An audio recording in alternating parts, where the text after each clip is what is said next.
यहाँ से बिल्कुल बुक में से जहाँ से प्रश्न को उठाया गया है, बिल्कुल उन चीज़ों को जो है कि हाईलाइट किया गया है। ठीक है, तो यहाँ से फ्रेंड्स देखिएगा, यहाँ से बिल्कुल पहला प्रश्न आपका क्या है, निम्न में से परजीवी पौधा कौन सा है। तो बिल्कुल फ्रेंड्स परजीवी पौधा जो है कि आपका अमरबेल है। अभी आपने जो है कि ऊपर पढ़ा था। ऑप्शन नंबर यहाँ से जो है कि बी बिल्कुल राइट आंसर हो जाएगा। ठीक है, अब देखिए यहाँ से हम लोग आगे बढ़ते हैं और देखिए पादपों में पोषण की अन्य विधियाँ। देखिए फ्रेंड्स यहाँ पे क्या है, क्या आपको एक वृक्ष के तने एवं शाखाओं से लिपटी रस्सी नुमा पीले रंग की संरचना दिखाई देती है। ये अमरबेल का जो है कि पादप है। इसमें क्लोरोफिल नहीं पाई जाती है। वैसे सभी पौधों में पाई जाती है, लेकिन कुछ ऐसे पौधे हैं जिसमें से अमरबेल नाम का जो पौधा है, इसमें क्लोरोफिल नहीं पाया जाता है। ये अपना भोजन उस पादप से प्राप्त करते हैं जिस पर ये आरोहित होते हैं। जिस पर आरोहित होते हैं वे पादप परपोषी कहलाते हैं। और ये अमरबेल क्या कहलाता है, तो ये जो है कि परजीवी कहलाता है। ठीक है, तो यहाँ से आपको इस बुक में इस चैप्टर में देखिए दिया भी गया है।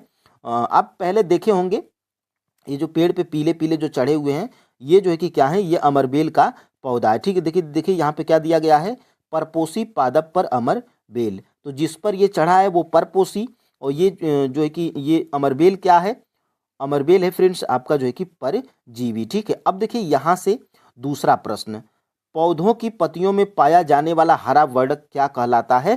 तो पौधों की पत्तियों में पाया जाने वाला हरा वर्णक, ये जो है कि आपका क्लोरोफिल क्लोरोफिल क्लोरोफिल कहलाता है। ठीक है, तो ऑप्शन नंबर यहाँ से जो है कि सी बिल्कुल राइट आंसर हो जाएगा। ठीक है, तो यहाँ से फ्रेंड्स सारी चीज़ें महत्वपूर्ण हैं और यहाँ से आगे हम लोग बढ़ते हैं। देखिए फ्रेंड्स यहाँ से आपके जो है कि इसमें दिया भी गया है।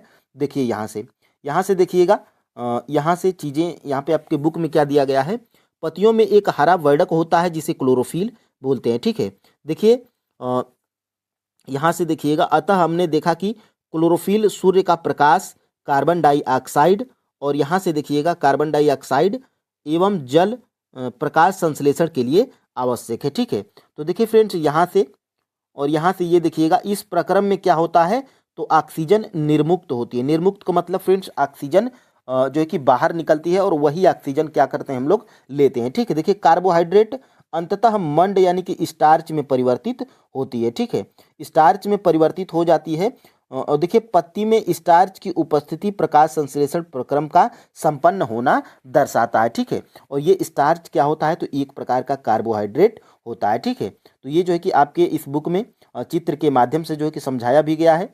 और देखिए यहाँ से पौधों प्रकाश संश्लेषण के प्रक्रम में क्या उपयोग करते हैं। ठीक है, तो अभी आपने ऊपर पढ़ा था, जल, क्लोरोफिल, कार्बन डाइऑक्साइड, सूर्य का प्रकाश, ये सभी जो है कि प्रकाश संश्लेषण के प्रक्रम में पौधे उपयोग करते हैं। ऑप्शन नंबर यहाँ से डी बिल्कुल राइट आंसर हो जाएगा, एक से अधिक। ठीक है, अब देखिए यहाँ से बिल्कुल राइजोबियम निम्न में से किन पादपों के जड़ों में रहता है। ठीक है, तो ये चना, मटर और मूंग, ये जैसे फलीदार पौधों के जो है कि जड़ों में पाया जाता है। ये क्या, तो राइजोबियम। ठीक है, महत्वपूर्ण है फ्रेंड्स, इंपॉर्टेंट है, बहुत बार एग्जाम में जो है कि पूछा गया है। ठीक है, तो ऑप्शन नंबर यहाँ से फ्रेंड्स डी बिल्कुल राइट आंसर हो जाएगा। और देखिए फ्रेंड्स, आप जो है कि कोई भी एग्जाम देते हैं, ये NCERT की साइंस बिल्कुल आपके जो है कि रामबाण की तरह काम करेगी। ठीक है, देखिए पौधों नाइट्रोजन को विलय के रूप में अवशोषित कर सकते हैं। देखिए कुछ जीवाणुओं को राइजोबियम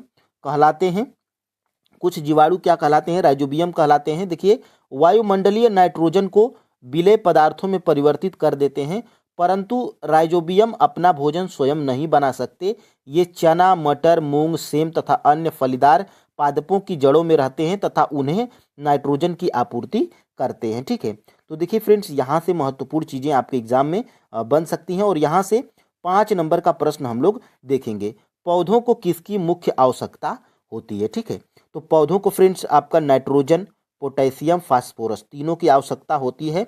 उपर्युक्त में से एक से अधिक आपका जो है कि राइट आंसर हो जाएगा, ऑप्शन नंबर डी। ठीक है, अब देखिए यहाँ से आपके बुक में क्या दिया गया है, मृदा में पोषणों की पुनः पूर्ति किस प्रकार होती है। ठीक है, तो देखिए फ्रेंड्स यहाँ से देखिएगा, पादप मृदा से खनिज पोषक तत्व अवशोषित करते हैं अतः मृदा की इनकी मात्रा लगातार कम होती जाती है। उर्वरक एवं खाद में नाइट्रोजन, पोटेशियम, फास्फोरस जैसे पादप पोषक होते हैं। देखिए यहाँ से ये जो है कि उपयोग किए जाते हैं, ठीक है।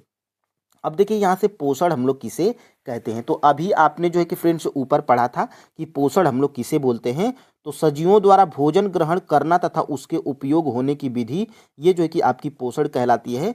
ऑप्शन नंबर यहाँ से जो है कि बी बिल्कुल राइट आंसर हो जाएगा, ठीक है। अब देखिए यहाँ से पादपों में पोषण, देखिए केवल पादप ही ऐसे जीव हैं जो जल, कार्बन डाइऑक्साइड, खनिज की सहायता से अपना भोजन बना सकते हैं, ठीक है। केवल पादप ही होते हैं, यानी कि पेड़ पौधे।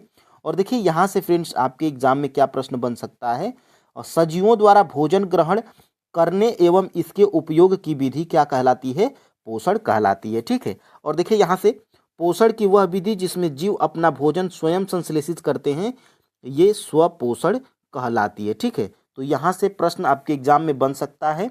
और यहाँ से देखिए कार्बोहाइड्रेट में क्या नहीं पाया जाता है, ठीक है। तो कार्बोहाइड्रेट में फ्रेंड्स देखिए ऑक्सीजन भी पाया जाता है, हाइड्रोजन भी पाया जाता है, ऑक्सीजन भी पाया जाता है, ठीक है। लेकिन यहाँ पे प्रश्न क्या पूछा गया है, कार्बोहाइड्रेट में क्या नहीं पाया जाता है, तो यहाँ से फ्रेंड्स आपका राइट आंसर क्या हो जाएगा, उपर्युक्त में से कोई नहीं। आपका ऑप्शन नंबर यहाँ से जो है कि ई बिल्कुल राइट आंसर हो जाएगा, ठीक है। और जो है कि कार्बोहाइड्रेट में क्या नहीं पाया जाता है, तो ये तीनों पाए जाते हैं, इसलिए उपयुक्त में से कोई नहीं, आपका राइट आंसर हो गया है। अब देखिए यहाँ से आगे हम लोग बढ़ते हैं। देखिए पादपों में कार्बोहाइड्रेट के अतिरिक्त अन्य खाद्यों का संश्लेषण, देखिए फ्रेंड्स यहाँ से अभी आपने पढ़ा कि प्रकाश संश्लेषण प्रक्रम द्वारा पादप कार्बोहाइड्रेट का संश्लेषण करते हैं, ठीक है। देखिए कार्बोहाइड्रेट कार्बन, हाइड्रोजन, ऑक्सीजन से बनते हैं, ठीक है। देखिए इनका उपयोग खाद्य के अन्य घटकों के संश्लेषण में होता है। और यहाँ से फ्रेंड्स देखिएगा, ये देखिए, परंतु प्रोटीन नाइट्रोजनी पदार्थ है जिनमें कार्बन, ऑक्सीजन, हाइड्रोजन के अतिरिक्त नाइट्रोजन भी होते हैं।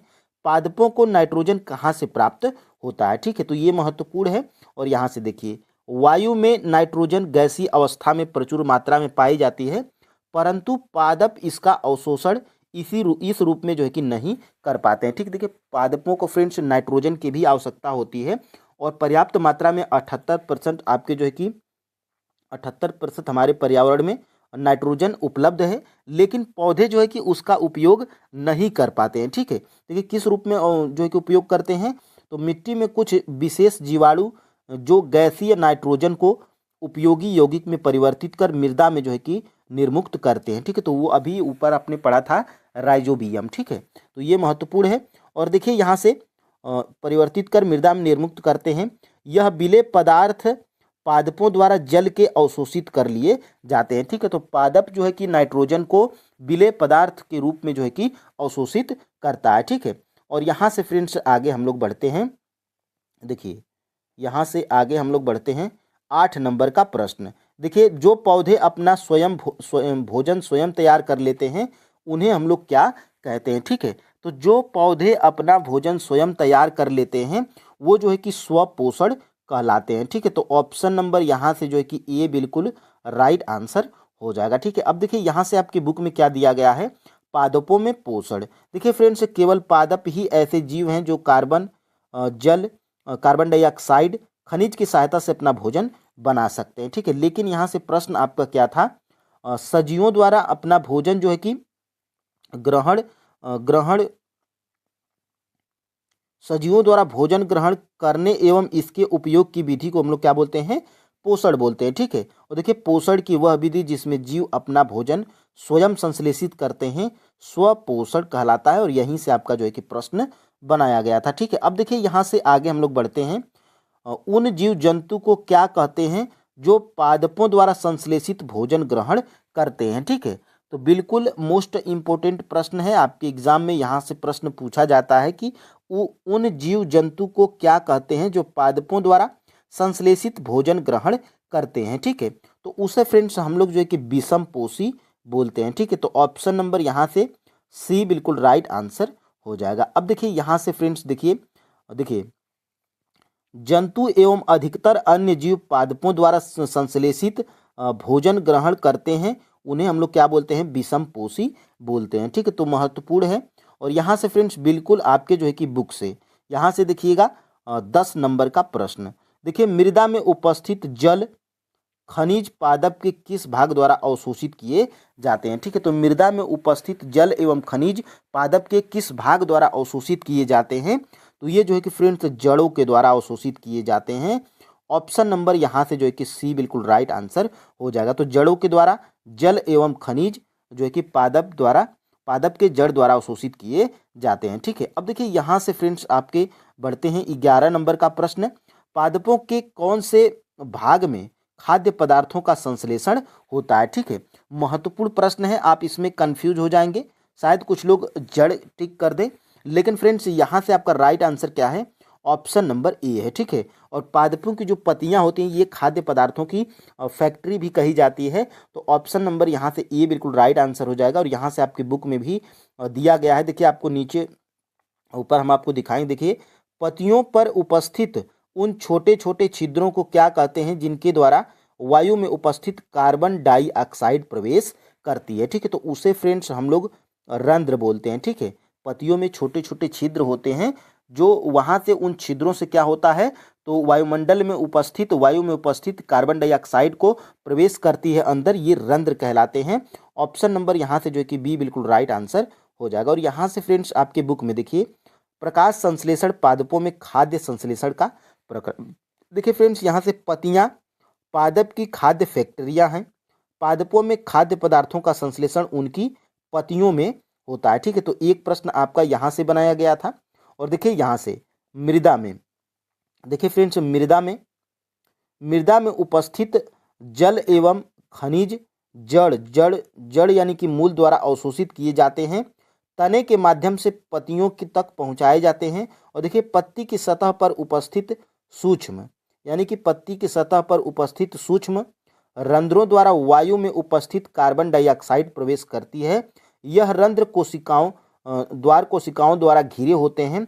ऐसे छिद्रों को हम लोग क्या बोलते हैं? रंध्र बोलते हैं। तो एक प्रश्न आपका यहाँ से बनाया गया था और ये बहुत बार एग्जाम में फ्रेंड्स प्रश्न जो है कि पूछा जा चुका है। ठीक है, अब देखिए यहाँ से मोस्ट इंपॉर्टेंट प्रश्न है, यहाँ से आप कंफ्यूज होंगे। ठीक है, मरुस्थलीय पौधों में प्रकाश संश्लेषण कौन करते हैं?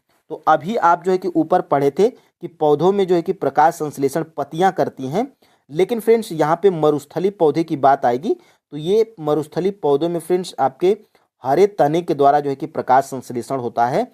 ऑप्शन नंबर यहाँ से जो है कि बी बिल्कुल राइट आंसर हो जाएगा। जड़ के द्वारा नहीं, पत्ती के द्वारा नहीं, हरे तने के द्वारा। आप यहाँ से स्क्रीनशॉट ये ले सकते हैं। देखिए आपके बुक में क्या दिया गया है, बिल्कुल बाकायदा घेर के यहाँ पे दिया गया है। देखिए यहाँ से देखिए यहाँ से बाकायदा घेर के दिया गया है। पत्तियों के अतिरिक्त पादपों के दूसरे हरे भागों में जैसे हरे तने एवं हरी शाखाओं में भी प्रकाश संश्लेषण होता है। यहाँ पे देखिए मरुस्थलीय पादपों में वाष्पोत्सर्जन द्वारा जल क्षय को कम करने के लिए पत्तियां सल्क अथवा शूल रूपी हो जाती हैं, यानी कि पत्तियां खत्म हो जाती हैं। ठीक है, इन पादपों के हरे तने होते हैं जो प्रकाश संश्लेषण का कार्य करते हैं। तो मोस्ट इंपोर्टेंट प्रश्न है, यहाँ से आप कंफ्यूज हो सकते हैं, तो बिल्कुल कंफ्यूज नहीं होना है। ठीक है, अब देखिए यहाँ से फ्रेंड्स हम लोग आगे बढ़ते हैं। तो ये आपका हो गया। अब देखिए फ्रेंड्स अगले प्रश्न की तरफ हम लोग बढ़ते हैं और यहाँ पर देखिएगा फ्रेंड्स, अमरबेल जिस पादप पर आरोहित है वह पादप कहलाता है। यानी कि फ्रेंड्स देखिएगा ये जो अमरबेल का जो पौधा है, अभी आपने जो ऊपर देखा था, तो ये फ्रेंड्स अमरबेल का जो पौधा है ये जिस पादप पर यानी कि जिस पेड़ पर आरोहित यानी कि जिस पेड़ पर ये चढ़ा रहता है वह पादप कहलाता है। ठीक है, तो देखिए फ्रेंड्स वह पादप जो है कि कहलाता है आपका परपोषी। ठीक है, तो फ्रेंड्स यहाँ से ऑप्शन नंबर जो है कि बी बिल्कुल राइट आंसर हो जाएगा। और पूछा जाएगा कि अमरबेल कैसा पौधा है, तो अमरबेल फ्रेंड्स आपका जो है कि परजीवी है। ठीक है, तो ये आप फ्रेंड्स याद रख सकते हैं और नीचे ये फैक्ट आपका जो है कि क्लियर भी हो जाए। यहाँ से ये अमरबेल का पादप है, यानी कि लिपटी रस्सीनुमा पीले रंग की संरचना दिखाई आपको दे रही है। ये अमरबेल का पादप है जिसे इसमें क्लोरोफिल नहीं होता है। देखिए फ्रेंड्स अन्य सभी पौधों में जो है कि क्लोरोफिल पाया जाता है और क्लोरोफिल की उपस्थिति में जो है कि प्रकाश संश्लेषण होता है। ठीक है, लेकिन लेकिन ये जो अमरबेल का पौधा है फ्रेंड्स, ये जो है कि इसमें क्लोरोफिल नहीं पाया। देखिए ये अपना भोजन उस पादप से जो है कि प्रारोहित पादप से प्राप्त करते हैं जिस पर ये आरोहित होते हैं, ठीक है। और इसमें जो है कि ये देखिए जिस पर ये आरोहित होते हैं उसे हम लोग परपोषी बोलते हैं, क्योंकि अमरबेल जैसे पादप परपोषी को अमूल्य पोषक से वंचित करते हैं, अतः इन्हें हम लोग क्या बोलते हैं, तो परजीवी बोलते हैं। तो अमरबेल का पौधा परजीवी है और अमरबेल का पौधा जिस पर चढ़ा हुआ है उसे हम लोग क्या बोलते हैं, तो उस पौधे को परपोषी बोलते हैं, ठीक है। और ये भी महत्वपूर्ण यहाँ से प्रश्न बन सकता है फ्रेंड्स कि यहाँ पर ये जो अमरबेल का पौधा है इसमें क्लोरोफिल नहीं पाया जाता। ये अमरबेल का पादप है, इसमें क्लोरोफिल नहीं पाया जाता है। तो यहाँ से मोस्ट इम्पोर्टेंट 2 से 3 प्रश्न बन सकते हैं, ठीक है। अब देखिए फ्रेंड्स, यहाँ से ये अमरबेल का पौधा आपने देखा ही है। देखिए यहाँ से क्या है, परपोषी पादप पर अमरबेल, यानी कि अमरबेल जिस पर चढ़ा है बड़े से पेड़ पे, इसको हम लोग क्या बोलते हैं, तो परपोषी बोलते हैं, ठीक है, परपोषी बोलते हैं। और ये क्या है, और अमरबेल का पौधा कैसा है, तो परजीवी है, ठीक है। अब देखिए फ्रेंड्स, यहाँ पे अपना अगला प्रश्न हम लोग देखेंगे, लाइकेन में कौन प्रकाश संश्लेषण करता है। मोस्ट इम्पोर्टेंट प्रश्न है, यहाँ पर एग्जाम में बहुत बार ये प्रश्न आपका जो है कि पूछा जा चुका है, ठीक है। क्या पूछा जा चुका है कि लाइकेन में कौन प्रकाश संश्लेषण करता है, ठीक है। तो सबसे पहले देखिए लाइकेन में होता क्या है, तो लाइकेन में फ्रेंड्स देखिए कवक एवं शैवाल उपस्थित होते हैं, ठीक है। लाइकेन में जो है कि कवक एवं शैवाल उपस्थित होते हैं, ठीक है। और यही प्रश्न पूछा जा रहा है कि लाइकेन में कौन प्रकाश संश्लेषण करता है, ठीक है। तो लाइकेन में फ्रेंड्स आपका जो है कि शैवाल प्रकाश संश्लेषण करता है। ऑप्शन नंबर यहाँ पर जो है कि बी बिल्कुल राइट आंसर हो जाएगा, ठीक है। और देखिए कवक एवं शैवाल के जो है कि यहाँ पे नीचे आपको बुक में देखिए क्या दिया गया है। देखिए कुछ जीव एक दूसरे के साथ रहते हैं तथा अपना आवास एवं पोषक तत्व तो एक दूसरे के साथ बांटते हैं, इसे हम लोग सहजीवी संबंध बोलते हैं। जैसे कवक एवं शैवाल ये क्या है, ये सहजीवी संबंध को दर्शाते हैं। देखिए उदाहरणतः कुछ कवक वृक्षों की जड़ों में रहते हैं, वृक्ष कवक को जो है कि पोषण प्रदान करते हैं, ठीक है। यानी कि वृक्ष कवक को पोषण प्रदान करते हैं, बदले में उन्हें जल एवं पोषक के अवशोषण में सहायता मिलती है, ठीक है। अब देखिए फ्रेंड्स, यहाँ से वृक्ष के लिए इस संबंध का विशेष महत्व क्या है। देखिए कवक एवं शैवाल के मिलने से क्या होता है, तो लाइकेन बनता है। देखिए लाइकेन कहे जाने वाले कुछ जीवों में 2 भागीदार होते हैं, इनमें एक शैवाल होता है तथा दूसरा क्या होता है, कवक होता है। शैवाल में क्लोरोफिल उपस्थित होता है, जबकि कवक में जो है कि क्लोरोफिल उपस्थित नहीं होता है। तो प्रश्न यहाँ से बन सकता है कि लाइकेन में 2 जीवों की भागीदारता होती है, एक होता है कवक और एक होता है शैवाल। और देखिए फ्रेंड्स, यहाँ से शैवाल में क्लोरोफिल उपस्थित होता है, लेकिन कवक में जो है कि क्लोरोफिल उपस्थित नहीं होते। देखिए कवक शैवाल को रहने का आवास प्रदान करता है, आवास जल एवं पोषक तत्व उपलब्ध कराता है। कौन, तो कवक जो है कि शैवाल को जो है कि रहने का आवास जल एवं पोषक तत्व उपलब्ध कराता है। और बदले में देखिए, बदले में शैवाल क्या करता है, तो शैवाल प्रकाश संश्लेषण द्वारा खाद्य कवक को देता है। तो यहाँ से महत्वपूर्ण प्रश्न आपके एग्जाम में बन सकते हैं फ्रेंड्स। तो फ्रेंड्स देखिए क्लास 7th की NCERT साइंस में हम लोग चैप्टर 1 को बढ़िया तरीके से कंप्लीट कर चुके हैं, ठीक है। तो फ्रेंड्स ये क्लास आपको कैसी लगी, आपको इसी फॉर्मेट में जो है कि डेली क्लास चाहिए कि ऊपर वाला जो भाग था, जो ऊपर वाला ये जो भाग आपको दिखाई दे रहा था ये वाला, ये आपको नहीं चाहिए, केवल आपको जो है कि MCQ चाहिए और ये जो है कि आपके बुक वाला कटिंग चाहिए, ठीक है। केवल आपको जो है कि ये प्रश्न और ये बुक वाला कटिंग चाहिए ऐसे हाईलाइट किया हुआ, या ऊपर वाला भी आपको चाहिए, कमेंट करके आप जरूर बताइएगा। और फ्रेंड्स देखिए चैनल पे नए हैं तो चैनल को जो है कि सब्सक्राइब अवश्य करिएगा और एक प्यारा सा कमेंट करके हमें जरूर बताइएगा कि ये क्लास आपको कैसी लगी, ठीक है। तो फ्रेंड्स आज के लिए इतना ही, जय हिंद। 60 नोट हैं, जितनी महत्वपूर्ण चीज़ें हैं हम लोग फ्रेंड्स इनको जो है कि इसको ऑनलाइनर फॉर्म में यहाँ पे देखेंगे, ठीक है, 60 नोट के तौर पे।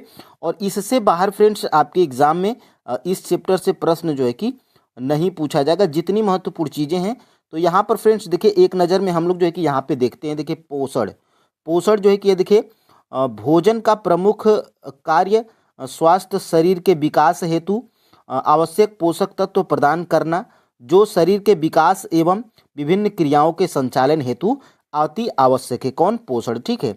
अब देखिए यहाँ से भोजन में कई रासायनिक पदार्थों के सम्मिश्रण से बना होता है। और देखिए भोजन किससे बना होता है? वसा, प्रोटीन, विटामिन, कार्बोहाइड्रेट, खनिज, लवण। ठीक है।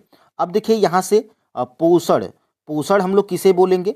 तो देखिए फ्रेंड्स, सजीवों द्वारा भोजन ग्रहण करने एवं इसके उपयोग की विधि को पोषण कहते हैं। देखिए फ्रेंड्स, जो नीचे हम लोग एमसीक्यूज करेंगे, बिल्कुल यहीं से एमसीक्यूज हम लोग करेंगे। ठीक है। तो सबसे पहले आपको जो है कि थ्योरी यहाँ पे जानना जरूरी है। और देखिए यहाँ से स्वपोषी, स्वपोषी हम लोग किसे कहेंगे? तो देखिए जिसमें जीव अपना भोजन स्वयं संश्लेषित करते हैं, ऐसे पादपों को जो है कि स्वपोषी बोलते हैं, जैसे पेड़ पौधे। ठीक है।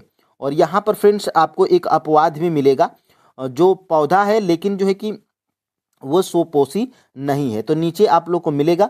और यहाँ से देखिए विषमपोषी, विषमपोषी क्या होते हैं? तो देखिए विषमपोषी वह होता है जो अपना भोजन स्वयं नहीं बनाता है, अर्थात दूसरों पर निर्भर रहता है। ठीक है। जैसे मानव और कोई और जानवर, ये जो है कि दूसरे पर निर्भर रहते हैं। जैसे आप ही मान लीजिए कि मानव हैं। ठीक है। तो आप जो है कि पेड़ पौधों पे निर्भर हैं, अगर मांसाहारी हैं तो मांस पे निर्भर हैं, जानवरों पे निर्भर हैं। ठीक है। अब देखिए विषमपोषी दो प्रकार के होते हैं। ठीक है। तो विषमपोषी दो प्रकार के होते हैं। कौन कौन? एक होता है मृतजीवी और एक होता है परजीवी। देखिए जीव किसी मृत एवं विघटित पदार्थों से पोषक तत्व प्रदान करते हैं, उसे हम लोग मृतजीवी पोषण कहलाती है। ठीक है। और देखिए जैसे क्या है, मशरूम हो गया, कवक हो गया, फंजाई हो गया। और देखिए यहाँ से परजीवी, परजीवी क्या होता है? तो जीव अपना भोजन अन्य जीवों यानी कि परपोषी के बनाए भोजन पर निर्भर रहते हैं, ये परजीवी पोषण कहलाते हैं। ठीक है। जैसे अमरबेल का जो है कि पौधा हो गया। ठीक है। तो जैसे यहाँ पे देखिए अमरबेल, अमरबेल फ्रेंड्स देखिए, वैसे सभी पौधे क्या होते हैं? तो सभी पौधे जो है कि आपके सभी पौधे क्या होते हैं? तो सभी पौधे जो है कि आपके परपोषी होते हैं। ठीक है। लेकिन ये अमरबेल एक पौधा है जो कि फ्रेंड्स ये जो है कि क्या होता है? तो ये परपोषी होता है। ठीक है। अब देखिए कीट भक्षी, ऐसे पादप भी होते हैं जो कीटों को पकड़ते हैं तथा उन्हें पचा जाते हैं, ऐसे कीटभक्षी पादप कहलाते हैं। ठीक। जैसे घटपड़ी का जो पौधा होता है, वो जो है कि वो अपनी पत्तियों में कीटों को फंसा के जो है कि अपना जो है कि भोजन बनाता है। ठीक है। देखिए प्रकाश संश्लेषण, हरे पौधे अपना भोजन स्वयं सूर्य के प्रकाश और क्लोरोफिल की उपस्थिति में स्वयं बनाते हैं, इस क्रिया को हम लोग प्रकाश संश्लेषण बोलते हैं। ठीक है। तो और फ्रेंड्स यही आपके इस चैप्टर में भी दिया गया है। और देखिए यहाँ से प्रकाश संश्लेषण के दौरान होने वाली अभिक्रिया का समीकरण, देखिए फ्रेंड्स कार्बन डाइऑक्साइड, जल, सूर्य का प्रकाश और क्लोरोफिल हो गया। फिर उसके बाद इससे क्या बनता है? तो कार्बोहाइड्रेट और ऑक्सीजन। यहाँ से ये जो है कि आपके क्या है? ये प्रकाश संश्लेषण की क्रिया है। ठीक है। सभी जीवों के लिए सूर्य ऊर्जा का चरम स्रोत है। ठीक है। तो सभी जीवों के लिए क्या है? सूर्य ऊर्जा का चरम स्रोत है। ठीक है। खाद्य फैक्ट्री, देखिए फ्रेंड्स केवल पादप ही ऐसे जीव होते हैं जो जल, कार्बन डाइऑक्साइड एवं खनिज की सहायता से अपना भोजन बनाते हैं। ठीक है। और फ्रेंड्स एक और प्रश्न यहाँ पे बनता है जो एमसीक्यूज में नीचे आपको मिलेगा, पादपों में खाद्य पदार्थों का संश्लेषण उनकी पत्तियों में होता है। ठीक है। तो यहाँ से प्रश्न बन सकता है। और देखिए रंध्र, रंध्र क्या होता है? तो पत्तियों की स्तनों पर छोटे छोटे छिद्र पाए जाते हैं जिससे गैसों का आदान प्रदान होता है, ऐसे छिद्रों को हम लोग क्या बोलते हैं? रंध्र बोलते हैं। ठीक है। देखिए क्लोरोफिल, पत्तियों में एक हरा वर्णक होता है जिसे हम लोग क्या बोलते हैं? इसे हम लोग क्लोरोफिल बोलते हैं। ठीक है। देखिए खाद्य संश्लेषण, हरे पादप प्रकाश संश्लेषण प्रक्रम द्वारा अपना खाद्य स्वयं संश्लेषित करते हैं। ठीक है। तो ये महत्वपूर्ण है। और यहाँ से फ्रेंड्स देखिएगा, हरे पादप कार्बन डाइऑक्साइड, जल एवं खनिज जैसे सरल रासायनिक पदार्थों का उपयोग खाद्य संश्लेषण के लिए करते हैं। ठीक है। और देखिए शैवाल क्या है? तो अपने गीली दीवारों पर जो है कि अपने गीली दीवारों पर तालाब तथा ठहरे हुए जलाशय में हरे रंग की जो है कि देखे होंगे आप, इसे हम लोग काई बोलते हैं, यही आपका शैवाल होता है। ये सामान्यतः कुछ जीवों की वृद्धि के कारण बनते हैं जिन्हें हम लोग शैवाल बोलते हैं। ठीक है। अब देखिए फ्रेंड्स इस चैप्टर में आपको एक यहाँ पे शब्द सुनने को मिलेगा, राइजोबियम। ठीक है। तो ये जो राइजोबियम क्या होता है? तो ये वायुमंडलीय नाइट्रोजन को विलेय पदार्थों में परिवर्तित करता है। ठीक है। जैसे ये चना, मटर, मूंग, सेम, अन्य फलीदार पादपों की जड़ों में रहते हैं तथा उन्हें नाइट्रोजन की आपूर्ति करते हैं। ठीक है, अब देखिए यहाँ से जो है कि इस चैप्टर में आपने क्या सीखा, तो इस चैप्टर में आपने जो है कि क्या सीखा ये दिया गया है। ठीक है, तो यहाँ से फ्रेंड्स देखिए इस चैप्टर में आपने क्या सीखा ये आपका जो है कि दिया गया है, इसको भी हम लोग जो है कि देख ही लेते हैं। यहाँ पर देखिए, सभी जीवों को खाद्य की आवश्यकता होती है जिसका उपयोग वे अपनी वृद्धि एवं शरीर के रख रखाव के लिए तथा आवश्यक ऊर्जा प्राप्ति के लिए करते हैं। हरे पादप प्रकाश संश्लेषण प्रक्रम द्वारा अपना खाद्य स्वयं संश्लेषित करते हैं। हरे पादप कार्बन डाइऑक्साइड, जल एवं खनिज जैसे सरल रासायनिक पदार्थों का उपयोग खाद्य संश्लेषित के लिए करते हैं। प्रकाश संश्लेषण के लिए क्लोरोफिल एवं सूर्य का प्रकाश अनिवार्य रूप से आवश्यक है। कार्बोहाइड्रेट जैसे जटिल रासायनिक पदार्थ प्रकाश संश्लेषण के क्या हैं, उत्पाद हैं। और देखिए यहाँ से प्रकाश संश्लेषण के प्रक्रम में क्लोरोफिल की सहायता से पत्तियों द्वारा सौर ऊर्जा का क्या होता है, संचयन होता है। ठीक है, तो ये महत्वपूर्ण है फ्रेंड्स, और ज़्यादा आपके फैक्ट नीचे एमसीक्यूज में बढ़िया तरीके से क्लियर होंगे। ठीक है, देखिए प्रकाश संश्लेषण के रूप में प्रक्रम में क्लोरोफिल की सहायता से पत्तियों द्वारा सौर ऊर्जा का क्या होता है, संचयन किया जाता है। ठीक है, प्रकाश संश्लेषण में ऑक्सीजन उत्पादित होती है। इस ऑक्सीजन का उपयोग सभी जीवों द्वारा उनकी उत्तर परजीविता के लिए किया जाता है। ठीक है, और यहाँ से फ्रेंड्स देखिएगा, कवक अपना पोषण मृत एवं अपघटित जैव पदार्थों से प्राप्त करते हैं, वे मृत जीवी कहलाते हैं। अमरबेल जैसे पादप परजीवी कहलाते हैं। ठीक है, वे परपोषी पादप से अपना भोजन प्राप्त करते हैं। ठीक है, तो यहाँ से देखिएगा, और देखिए कुछ पादप एवं अन्य सभी जीव अपने पोषण हेतु दूसरे जीवों पर निर्भर होते हैं, अतः वे क्या कहलाते हैं, तो विषमपोषी कहलाते हैं।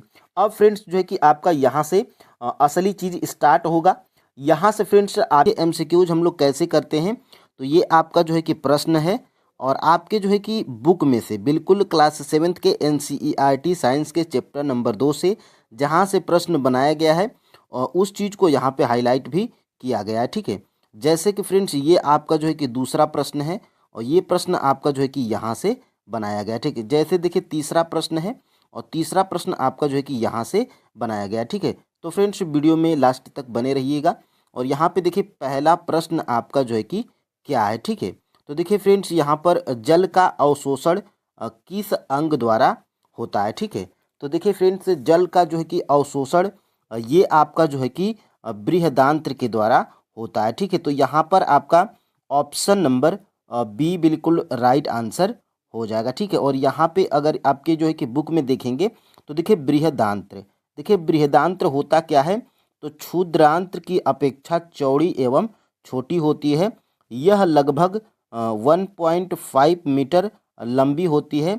इसका मुख्य कार्य जो है कि क्या होता है, जल एवं जो है कि कुछ लवणों का अवशोषण करना होता है। ठीक है, तो जो है कि जल का अवशोषण कहाँ पर होता है, तो यहाँ पर आपको जो है कि दिखाई दे रहा होगा, जल का अवशोषण जो है कि बृहदांत्र में होता है। ठीक है, तो यहाँ से ऑप्शन नंबर बी को आप याद रखिएगा। ठीक है, देखिए फ्रेंड्स आप कोई भी एग्ज़ाम देते हैं, अगर आप जो है कि अगर आप साइंस तैयार करना चाहते हैं तो फ्रेंड्स देखिएगा, आप जो है कि क्लास 6 से लेकर जो है कि 10 तक के NCERT साइंस को अगर आप पढ़ लेते हैं तो बिल्कुल फ्रेंड्स आपकी जो है कि साइंस की जो है कि नींव मजबूत हो जाएगी। ठीक है, यहाँ पर देखिएगा, वसा का पूर्ण रूपेण पाचन किस अंग द्वारा होता है। ठीक है, यानी कि वसा का पूर्ण रूप पाचन किस अंग द्वारा होता है, तो ये फ्रेंड्स आपका क्षुद्रांत्र। ठीक है, क्षुद्रांत्र के जो द्वारा जो है कि वसा का पूर्ण रूप से पाचन होता है। ऑप्शन नंबर यहाँ से ए बिल्कुल राइट आंसर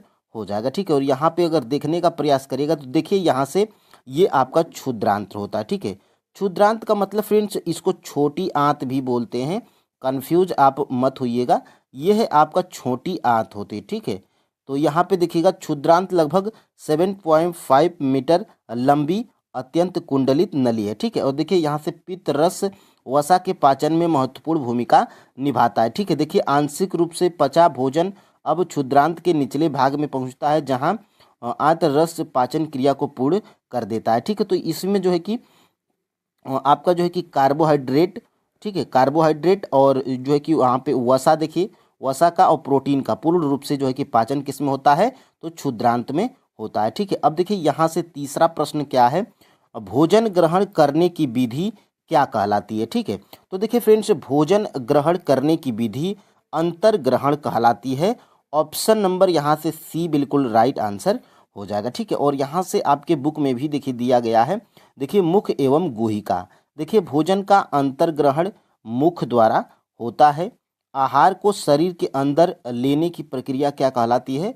अंतर्ग्रहण कहलाती है। और जो कि मोस्ट इम्पोर्टेंट है, बहुत बार फ्रेंड्स आपके एग्जाम में पूछा जा चुका है। ठीक है, तो यहाँ से आप याद रखिएगा। और देखिए यहाँ से 4 नंबर का प्रश्न क्या है। देखिए 4 नंबर का प्रश्न क्या है फ्रेंड्स, यहाँ पे जटिल खाद्य पदार्थों का सरल पदार्थों में विघटित, जटिल खाद्य पदार्थों का सरल खाद्य पदार्थों में विघटित होना क्या कहलाता है? तो यही फ्रेंड्स आपका जो है कि पाचन कहलाता है। यहाँ पे ऑप्शन नंबर सी बिल्कुल राइट आंसर हो जाएगा। और यहाँ पे आपके बुक में देखिए क्या दिया गया है, और यहाँ पर देखिएगा बिल्कुल जो है कि यहाँ पे देखिए जटिल खाद्य पदार्थों का सरल पदार्थों में जो है कि विघटित होना, ये जो है कि आपका क्या कहलाता है? तो ये आपका जो है कि पाचन कहलाता है। ठीक है, तो यहीं से जो है कि प्रश्न आपके एग्जाम में बनते हैं। देखिए परिवर्तन होना, देखिए टूटना विखंडन कहलाता है, तथा इस प्रक्रम को हम लोग क्या बोलते हैं? पाचन। ठीक है, तो जटिल खाद्य पदार्थों को सरल पदार्थों में जो है कि बदलना, ये परिवर्तित होना या टूटना विखंडन कहलाता है। इस पूरी प्रक्रिया को हम लोग क्या बोलते हैं? पाचन बोलते हैं। ठीक है, अब देखिए यहाँ से हम लोग आगे बढ़ते हैं। मानव पाचन तंत्र का जो है कि कौन सा भाग यकृत से जो है कि पित्त रस प्राप्त करता है? यानी कि मानव पाचन तंत्र का कौन सा भाग यकृत से पित्त रस प्राप्त करता है? ठीक है, तो ये फ्रेंड्स आपका क्षुद्रांत है, जिसको हम लोग छोटी आंत बोलते हैं। ऑप्शन नंबर यहाँ से जो है कि सी बिल्कुल राइट आंसर हो जाएगा। और ये आपके जो है कि बुक में, और देखिए इसी में क्षुद्रांत में क्या होता है? वसा का पूर्ण रूप से पाचन भी होता है। ठीक है, वसा का जो है कि पूर्ण रूप से पाचन भी होता है, पूर्ण रूप से पाचन भी होता है। तो ये आप याद रखिएगा। और यहाँ से इसको अगर अपने बुक में देखने का प्रयास करिएगा, देखिए क्षुद्रांत होता क्या है? तो देखिए यकृत एवं अग्नाशय से स्राव प्राप्त करती हैं। और देखिए यहाँ से होता क्या है? तो देखिए यह पित्तरस स्रावित करती हैं, जो एक थैली में संग्रहित होती है, इसे पित्ताशय बोलते हैं। देखिए पित्तरस वसा के पूर्ण पाचन में महत्वपूर्ण भूमिका निभाता है। ठीक है, तो ये महत्वपूर्ण है। और ये अग्नाशयी रस क्या करता है? तो अग्नाशयी रस देखिए कार्बोहाइड्रेट एवं प्रोटीन पर क्रिया करता है। ठीक है, तो ये महत्वपूर्ण है।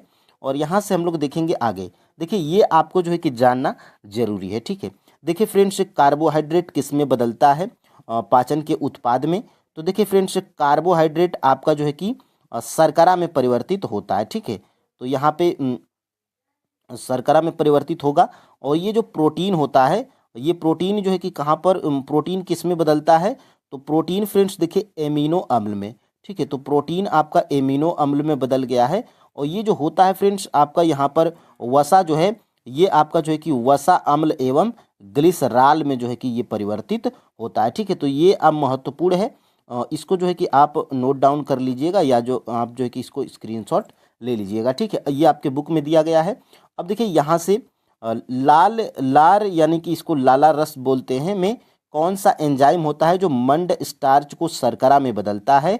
तो ये फ्रेंड्स आपका जो है कि कौन सा होता है? तो ये एमिलेज होता है। ठीक है, ये एमिलेज आपको जो है कि पहले पता होगा, मनुष्य के लार में कौन सा? तो एमिलेज एंजाइम पाया जाता है। ऑप्शन नंबर यहाँ पे जो है कि सी बिल्कुल राइट आंसर हो जाएगा। ठीक है, और यहाँ से आपके बुक में भी यहाँ पे दिया गया है। देखिए यहाँ से, देखिए यहाँ से लाला रस चावल का जो है कि मंड को शर्करा में बदल देता है। ठीक है, तो ये आप याद रखिएगा। और यहाँ से देखिए आमाशय की आंतरिक भित्ति क्या स्रावित करती है? यानी कि जो आमाशय की आंतरिक भित्ति होती है, ये क्या स्रावित करती है? तो देखिए फ्रेंड्स आमाशय की जो आंतरिक भित्ति होती है, और ये आपका जो है कि श्लेष्मल जो है कि स्रावित करती है, पाचक रस पेप्सिन स्रावित करती है, और हाइड्रोक्लोरिक अम्ल HCl स्रावित करती है। ठीक है, तो यहाँ पे उपर्युक्त में से एक से अधिक आपका राइट आंसर हो जाएगा, क्योंकि यहाँ पर A, B, C तीनों सही है। ठीक है, तो यहाँ पे ऑप्शन नंबर डी आप याद रखिएगा। मोस्ट इंपोर्टेंट प्रश्न है, एग्जाम में बहुत बार पूछा जा चुका है। ठीक है, अब देखिए यहाँ से आगे हम लोग बढ़ते हैं। आपके बुक में भी दिया गया है। देखिए यहाँ से आमाशय में, देखिए आमाशय का आंतरिक स्तर सतह श्लेष्मल, हाइड्रोक्लोरिक अम्ल एवं पाचक रस स्रावित करता है। ठीक है, तो ये महत्वपूर्ण है। और ये देखिए फ्रेंड्स श्लेष्मल आमाशय के आंतरिक स्तर को सुरक्षा प्रदान करता है। अम्ल अनेक ऐसे जीवाणुओं को जो है कि नष्ट करता है जो भोजन के साथ वहां तक पहुंच जाते हैं, ठीक है। साथ ही यह माध्यम को अम्लीय बनाता है, ठीक है, जिसे पाचक रसों का क्रिया करने में सहायता मिलती है। ये महत्वपूर्ण है। और यहाँ से फ्रेंड्स देखिएगा अपना जो है कि 8 नंबर का प्रश्न, अमीबा अपने भोजन को किसकी सहायता से पकड़ता है। तो देखिए फ्रेंड्स, जो अमीबा होता है ये अपने भोजन को जो है कि पादाभ की या कुटपाद की सहायता से ये पकड़ता है, ठीक है। तो ऑप्शन नंबर यहाँ से जो है कि बी बिल्कुल राइट आंसर हो जाएगा, ठीक है। और यहाँ से अगर आप देखने का प्रयास करिएगा तो देखिए यहाँ से दिया गया है अमीबा में संभरण एवं पाचन। देखिए फ्रेंड्स, अमीबा जलाशयों में पाया जाने वाला एक कोशिकी, ये भी पूछा जाता है कि अमीबा कैसा जीव है। तो अमीबा जो है कि एक कोशिकी जीव है। अमीबा की कोशिका में एक कोशिका झिल्ली होती है, एक गोल सघन केंद्रक एवं कोशिका द्रव्य में बुलबुले के समान अनेक धानियाँ होती हैं, ठीक है। और यहाँ से फ्रेंड्स देखिएगा, अमीबा निरंतर अपनी आकृति एवं स्थिति बदलता रहता है। यह एक अथवा अधिक अंगुली के समान प्रवर्ध निकलता रहता है, जिन्हें पादाभ बोलते हैं, ठीक है, यानी कि कृत्रिम पाव, जो इन्हें गति देने एवं भोजन पकड़ने में सहायता करते हैं, ठीक है। तो यहाँ से प्रश्न आपके एग्जाम में बनते हैं, ठीक है। अब देखिए यहाँ से आगे हम लोग बढ़ते हैं। देखिए फ्रेंड्स, 9 नंबर का प्रश्न क्या है, देखिए यहाँ से क्षुद्रांत की आंतरिक भित्ति पर, यानी कि क्षुद्रांत की आंतरिक भित्ति पर अंगुली के समान उभरी हुई संरचनाएं क्या कहलाती हैं। तो देखिए फ्रेंड्स, क्षुद्रांत की आंतरिक भित्ति पर अंगुली के समान की उभरी हुई संरचनाएं ये दीर्घ रोम कहलाती हैं, जिसे रसांकुर हम लोग बोलते हैं।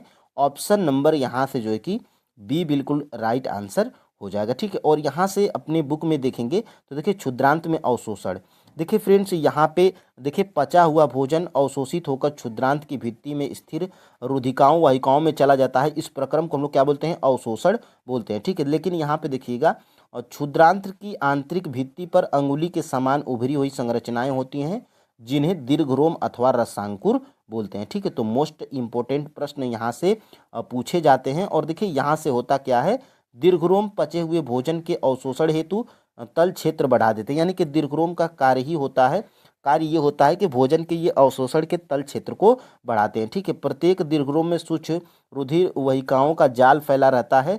दीर्घरोम की सतह से पचे हुए भोजन का अवशोषण होता है, ठीक है। तो यहाँ से प्रश्न आपके एग्जाम में बन सकता है।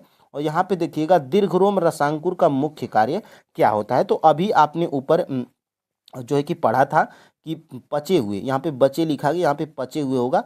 तो पचे हुए भोजन के अवशोषण हेतु सतह क्षेत्र को बढ़ाना, ये रसांकुर या दीर्घरोम का कार्य होता है, ठीक है। तो ऑप्शन नंबर यहाँ से सी बिल्कुल राइट आंसर हो जाएगा, ठीक है। और यहाँ से देखेंगे, देखिए जुगाली करने वाले जंतु क्या कहलाते हैं। देखिए जुगालू का मतलब फ्रेंड्स, ये जुगालू जंतु मतलब आप जो है कि यहाँ से जैसे शाकाहारी जैसे हो गया, बकरी हो गई, भैंस हो गई, गाय हो गई, ये जुगाली करने वाले पशु हैं, ठीक है। जुगाली का मतलब आप ध्यान दिए होंगे, जैसे पशु जो है कि ये जो है कि खा लेते हैं अपने जो है कि चारा को, तो बैठ के वो मुंह को जो है कि हिलाते रहते हैं, ठीक है। तो उसी को हम लोग जुगाली बोलते हैं, ठीक है। तो जुगाली करने वाले जंतु क्या कहलाते हैं।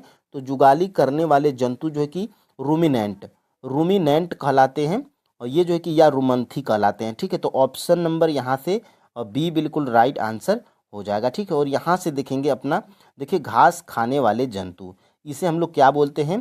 तो इसे हम लोग जो है कि जुगाली या रूमिनेंट बोलते हैं, ठीक है। देखिए ऐसे जंतु रूमिनेंट या रोमंथी कहलाते हैं, ठीक है। यहाँ से देखिए घास में सेलुलोज की प्रचुरता होती है, जो एक प्रकार का कार्बोहाइड्रेट है। बहुत से जंतु एवं मानव सेलुलोज का पाचन नहीं करते हैं, ठीक है। तो ये महत्वपूर्ण है। और यहाँ से फ्रेंड्स देखिएगा, रुमंथी जंतुओं में सेलुलोज का पाचन कहाँ होता है, ठीक है। तो देखिए रुमंथी जंतुओं में जो है कि सेलुलोज का पाचन कहाँ पर होता है। तो ये फ्रेंड्स होता है अंधनाल में, ठीक है। अंधनाल में जो है कि अंधनाल सीकम में जीवाणुओं के द्वारा जो है कि रुमंथी जंतुओं में सेलुलोज का पाचन होता है। ऑप्शन नंबर यहाँ से जो है कि सी बिल्कुल राइट आंसर हो जाएगा, ठीक है। और यहाँ से देखिएगा, देखिए यहाँ से रूमिनेंट में क्षुद्रांत एवं बृहदांत के बीच एक थैलीनुमा बड़ी संरचना होती है, जिसे अंधनाल बोलते हैं, ठीक है। भोजन के सेलुलोज का पाचन यहाँ पर कुछ जीवाणुओं द्वारा किया जाता है, जो मनुष्य के आहार नाल में अनुपस्थित, यानी कि मनुष्य के आहार नाल में ये अंधनाल जो है कि उपस्थित नहीं होती है। इसीलिए यही कारण है कि मनुष्य जो है कि सेलुलोज का पाचन नहीं कर पाते हैं। ठीक है, अब देखिएगा यहाँ से आगे, हाइड्रोक्लोरिक अम्ल का कार्य क्या है। यानी कि जो हाइड्रोक्लोरिक अम्ल होता है जो उत्पन्न होता है पाचन क्रिया में, इसका कार्य क्या है। तो देखिए फ्रेंड्स, इसका कार्य यही है कि माध्यम को जो है कि अम्लीय बनाता है, हानिकारक जीवाणुओं को नष्ट करता है और पेप्सिन एंजाइम को सक्रिय करता है। ठीक है, तो यहाँ से आपका उपर्युक्त में से एक से अधिक राइट आंसर हो जाएगा ऑप्शन नंबर डी। ठीक है, तो यहाँ से ये महत्वपूर्ण है। और यहाँ से देखिएगा, देखिए आमाशय का आंतरिक स्तर सतह श्लेष्मल हाइड्रोक्लोरिक अम्ल पाचन रस स्रावित करता है। श्लेष्मल आमाशय के आंतरिक स्तर को सुरक्षा प्रदान करता है। अम्ल अनेक जीवाणुओं को नष्ट करता है, भोजन के साथ वहां तक पहुंचाए जाते हैं। साथ ही यह माध्यम को अम्लीय बनाता है, जिसे पाचक रसों को क्रिया करने में सहायता मिलती है। ठीक है, तो यहाँ से महत्वपूर्ण है। और देखिएगा, अमीबा में भोजन का पाचन कहाँ पर होता है। ठीक है, तो देखिए ये कुटपाद के द्वारा भोजन को पकड़ता है, ये तो आपने देख लिया। लेकिन अमीबा में भोजन का पाचन कहाँ पर होता है, ये प्रश्न पूछा जा रहा है। तो खाद्य धानी में होता है। ठीक है, तो अमीबा में जो है कि भोजन का पाचन खाद्य धानी में होता है। ठीक है, तो ऑप्शन नंबर यहाँ से सी बिल्कुल राइट आंसर हो जाएगा। और ये आपके देखिए बुक में भी दिया गया है। देखिए यहाँ से, अमीबा कुछ सूक्ष्म जीवों का आहार करता है। जब इसे भोजन का आभास होता है तो यह खाद्य कण के चारों ओर पदार्थ विकसित करके उसे निगल लेता है। खाद्य पदार्थ उसकी खाद्य धानी में जो है कि फंस जाते हैं। ठीक है, तो इनका पाचन यहीं पर होता है। अब देखिए यहाँ से फ्रेंड्स हम लोग आगे बढ़ते हैं। देखिए, पोषण की क्रिया का सही क्रम क्या है। यानी कि देखिए मोस्ट इम्पोर्टेंट प्रश्न है, बहुत बार एग्जाम में पूछा जा चुका है और इसमें आप जो है कि कंफ्यूज नहीं होंगे। स्क्रीनशॉट आप जो है कि अपने बुक में नीचे ले लीजिएगा अभी। पोषण की क्रिया का सही क्रम क्या है। ठीक है, तो देखिए फ्रेंड्स, पोषण की क्रिया का सही क्रम है, सबसे पहले जब आप भोजन को ग्रहण करते हैं इसे अंतः ग्रहण बोलते हैं। फिर उसके बाद मुख से ही पाचन क्रिया शुरू होती है, अवशोषण होता है, फिर उसके बाद स्वांगीकरण होता है, फिर उसके बाद जो है कि गुदा द्वारा निष्कासन हो जाता है। ठीक है, तो ऑप्शन नंबर यहाँ से बी बिल्कुल राइट आंसर हो जाएगा। ठीक है, और यहाँ से देखिएगा, आप इसका स्क्रीनशॉट ले लीजिए। पोषण एक जटिल प्रक्रम है जिसमें सबसे पहले अंतःग्रहण, पाचन, अवशोषण और स्वांगीकरण एवं निष्कासन शामिल है। ठीक है, तो आप इसको स्क्रीनशॉट ले लेंगे तो याद रहेगा। ठीक है, अब देखिए फ्रेंड्स, यहाँ से आगे बढ़ते हैं। पचा हुआ भोजन अवशोषित होकर रुधिर वाहिकाओं में चला जाता है, यह प्रक्रम क्या कहलाता है। ठीक है, तो पचा हुआ भोजन अवशोषित होकर रुधिर वाहिकाओं में चला जाता है, यह प्रक्रिया फ्रेंड्स अवशोषण कहलाती है। ऑप्शन नंबर यहाँ से जो है कि ए बिल्कुल राइट आंसर हो जाएगा। ठीक है, तो ये महत्वपूर्ण है। और यहाँ से देखिएगा, देखिए यहाँ से क्षुद्रांत में अवशोषण, देखिए पचा हुआ भोजन अवशोषित होकर क्षुद्रांत की भित्ति में स्थिर रुधिर वाहिकाओं में चला जाता है, इस प्रक्रम को क्या बोलते हैं, अवशोषण बोलते हैं। ठीक है, तो यहाँ से प्रश्न जो है कि, और एक प्रश्न आपका यहाँ से बना था, क्षुद्रांत की आंतरिक भित्ति पर अंगुली के समान उभरी हुई संरचनाएं होती हैं जिसे दीर्घ रोम अथवा रसांकुर बोलते हैं। ठीक है, तो ये महत्वपूर्ण है फ्रेंड्स। आगे हम लोग बढ़ते हैं। ठीक है, देखिए यहाँ से, मानव शरीर की सबसे बड़ी ग्रंथि कौन सी है। ठीक है, तो मानव शरीर की सबसे बड़ी जो ग्रंथि है फ्रेंड्स, ये आपका यकृत है। ऑप्शन नंबर यहाँ से जो है कि बी बिल्कुल राइट आंसर हो जाएगा। ठीक है, और यहाँ से आपके बुक में भी दिया गया है। देखिए, यकृत गहरे लाल भूरे रंग की ग्रंथि है जो उदर के ऊपरी भाग में दाहिने यानी कि दक्षिण की ओर अवस्थित होती है। यह शरीर की सबसे बड़ी ग्रंथि है। ठीक है, और यह ग्रंथि पित्त रस स्रावित करती है जो एक थैली में संग्रहित होता है, और इस थैली को हम लोग क्या बोलते हैं, पित्ताशय बोलते हैं। ठीक है, तो ये भी महत्वपूर्ण है, बहुत बार एग्जाम में पूछा जा चुका है। और यहाँ से फ्रेंड्स देखिएगा, क्षुद्रांत्र की लंबाई लगभग कितनी होती है। ठीक है, तो क्षुद्रांत का मतलब फ्रेंड्स ये इसको छोटी आंत बोलते हैं। ठीक है, तो छोटी आंत की लंबाई कितनी होती है। ठीक है, तो छोटी आंत की लंबाई फ्रेंड्स 7.5 मीटर होती है। ऑप्शन नंबर यहाँ से और बी बिल्कुल राइट आंसर हो जाएगा। ठीक है, और यहाँ से इसको अगर देखने का प्रयास करिएगा, देखिए क्षुद्रांत्र, देखिए क्षुद्रांत्र लगभग 7.5 मीटर लंबी अत्यधिक कुंडलित नली है। ठीक है, तो यहाँ से ये भी पूछा जाता है। और यहाँ से आगे बढ़ते हैं। देखिए, बृहदांत्र की लंबाई लगभग कितनी होती है। देखिए फ्रेंड्स, जो छोटी आंत होती है, बड़ी आंत होती है, कंफ्यूज नहीं होंगे, ये बृहदांत्र है। ठीक है, और बड़ी आंत तो देखिए बड़ी आंत जो है कि 1.5 मीटर की ही होती है, ठीक है, और जो जो छोटी आंत होती है वो 7.5 मीटर। तो उल्टा होता है, इसीलिए ये एग्जाम में पूछा जाता है कि बृहदांत्र की लंबाई लगभग कितनी होती है, तो 1.5 मीटर होती है। ऑप्शन नंबर यहाँ से ए बिल्कुल राइट आंसर हो जाएगा, ठीक। और ये देखिए बृहदांत्र, देखिए बृहदांत्र क्षुद्रांत्र की अपेक्षा चौड़ी एवं छोटी होती है। यह लगभग 1.5 मीटर लंबी होती है। इसका मुख्य कार्य क्या होता है, जल एवं कुछ लवणों का अवशोषण करना होता है, ठीक है। तो यहाँ से प्रश्न आपके एग्जाम में बनते हैं। और यहाँ से देखिए प्रोटीन का पाचन कहाँ से शुरू होता है, तो ये प्रश्न ध्यान से पढ़िएगा, कहाँ से शुरू होता है, ठीक है। तो प्रोटीन का जो है कि पाचन फ्रेंड्स हमारा जो है कि आमाशय से शुरू होता है, ठीक है, यहाँ से शुरू होता है। और प्रोटीन का जो है कि पूर्ण रूप से पाचन जो है कि कहाँ पर होता है, तो छोटी आंत में यानी कि क्षुद्रांत में, ठीक है। तो यहाँ पर जो है कि पूर्ण हो जाता है, पूर्ण होता है प्रोटीन का पाचन, ठीक है। तो ये महत्वपूर्ण है फ्रेंड्स, इसको आप याद रखिएगा। प्रोटीन का पाचन आमाशय से शुरू होगा और क्षुद्रांत यानी कि जो है कि छोटी आंत में पूर्ण हो जाएगा, ठीक है। अब देखिए यहाँ से आगे हम लोग बढ़ते हैं, देखिएगा कार्बोहाइड्रेट का पाचन कहाँ से शुरू होता है, ठीक है। तो कार्बोहाइड्रेट का पाचन फ्रेंड्स आपके मुख से ही शुरू हो जाता है, ठीक है। जो एमाइलेज एंजाइम जो होते हैं वो जो है कि आपके कार्बोहाइड्रेट का पाचन शुरू कर देते हैं, ठीक है। तो यहाँ से ऑप्शन नंबर मुख गुहिका, कार्बोहाइड्रेट का पाचन कहाँ से शुरू होता है, तो मुख गुहिका से होता है। और यहाँ से फ्रेंड्स देखिएगा आगे हम लोग बढ़ते हैं, ठीक है। देखिए अमीबा किस प्रकार का जीव है, अभी ऊपर आपने पढ़ा था अमीबा एक कोशिकीय जीव है, ठीक है। यहाँ से ऑप्शन नंबर ए बिल्कुल राइट आंसर हो जाएगा। और अमीबा भोजन को किससे पकड़ता है, तो कूटपाद यानी कि पादाब के द्वारा, ठीक है। तो यहाँ से और ये अपने भोजन को इस अमीबा के भोजन को जो है कि पाचन क्रिया कहाँ पर होती है, तो खाद्य धानी में होती है, ठीक है। अब देखिए यहाँ से आगे हम लोग बढ़ते हैं। रोमंथी जंतुओं द्वारा निगला हुआ घास कहाँ भंडारित होता है। रोमंथी जंतुओं आप जानते हैं फ्रेंड्स, ऊपर आप पढ़ चुके हैं, जैसे गाय भैंस बकरी जो जुगाली करते हैं। रोमंथी जंतुओं द्वारा निगला हुआ घास कहाँ भंडारित होता है, ठीक है। तो ये रुमेन में होता है। ऑप्शन नंबर यहाँ से जो है कि बी बिल्कुल राइट आंसर हो जाएगा, ठीक है। तो रोमंथी जंतुओं में निगला हुआ जो घास होता है ये रुमेन में एकत्रित होता है या भंडारित होता है, ठीक है। ऑप्शन नंबर यहाँ से बी रुमेन। और यहाँ से देखिएगा घास खाने वाले जंतु। देखिए फ्रेंड्स वास्तव में वे पहले घास को जल्दी जल्दी निगलकर आमाशय में एक भाग में भंडारित कर लेते हैं, यह भाग रुमेन कहलाता है। ध्यान से देखिएगा, रुमेन कहलाता है। प्रथम आमाशय भी ये कहलाता है, ठीक है।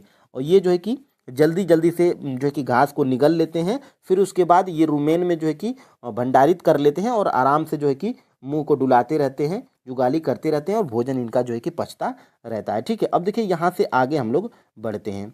अवशोषित पदार्थों का शरीर के विभिन्न भागों तक स्थानांतरण होकर उनका उपयोग जटिल पदार्थ बनाने में क्या कहलाता है, ठीक है। तो ये फ्रेंड्स आपका जो है कि कहलाता है स्वांगीकरण। स्वांगीकरण आपने जो है कि ऊपर अभी नहीं देखा, देखिए ऑप्शन नंबर यहाँ से सी बिल्कुल राइट आंसर हो जाएगा। अवशोषित पदार्थों का शरीर के विभिन्न भागों तक स्थानांतरण होकर उनका उपयोग जटिल पदार्थ बनाने में करना, ये क्या कहलाता है, तो ये स्वांगीकरण कहलाता है, ठीक है। तो ये आपके बुक में भी दिया गया, देखिए क्षुद्रांत में अवशोषण। और यहाँ से देखिएगा अवशोषण पदार्थों का स्थानांतरण रुधिर वाहिकाओं द्वारा शरीर के विभिन्न भागों तक होता है, जहां उनका उपयोग जटिल पदार्थों को बनाने में किया जाता है। इस प्रक्रम को हम लोग स्वांगीकरण बोलते हैं, ठीक है। तो यहाँ से आपका जो है कि इसको आप देख लीजिए। अब देखिए यहाँ से फ्रेंड्स पाचन तंत्र के अंगों का सही क्रम क्या है, तो ये भी महत्वपूर्ण है, बहुत बार एग्जाम में जो है कि आपके पूछा जा चुका है।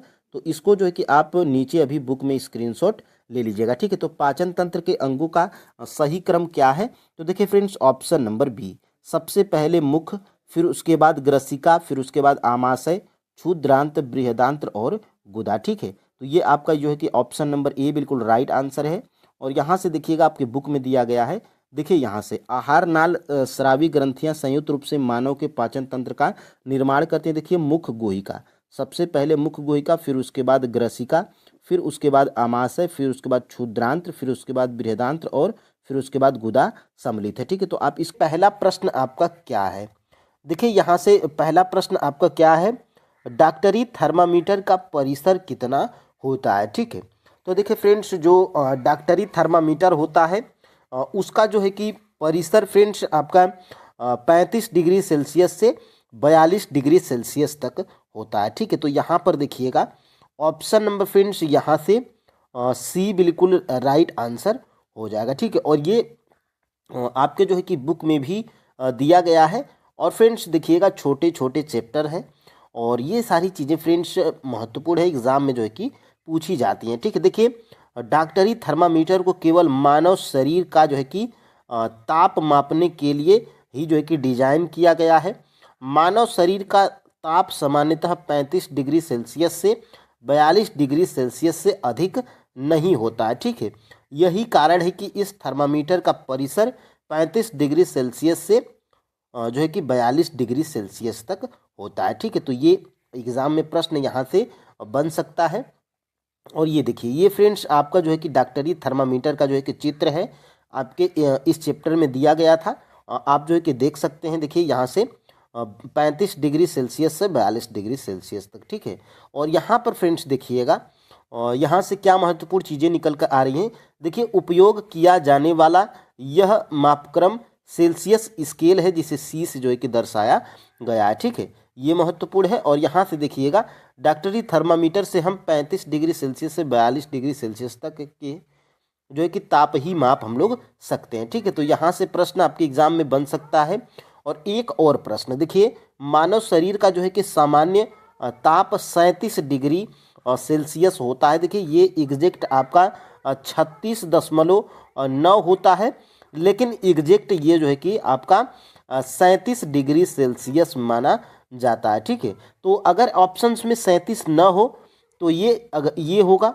ठीक है, और ये नहीं होगा तो फ्रेंड्स 37 होगा। ठीक है, तो एग्जैक्ट 36.9 डिग्री सेल्सियस होता है मानव शरीर का सामान्य ताप, और जो है कि इसी को जो है कि 37 डिग्री सेल्सियस जो है कि मान लिया जाता है। ठीक है, अब देखिए यहाँ से प्रयोगशाला तापमापी का परिसर जो है कि कितना होता है। ठीक है, तो देखिए फ्रेंड्स प्रयोगशाला तापमापी का जो है कि परिसर ये फ्रेंड्स होता है आपका -10 डिग्री सेल्सियस से 110 डिग्री सेल्सियस तक।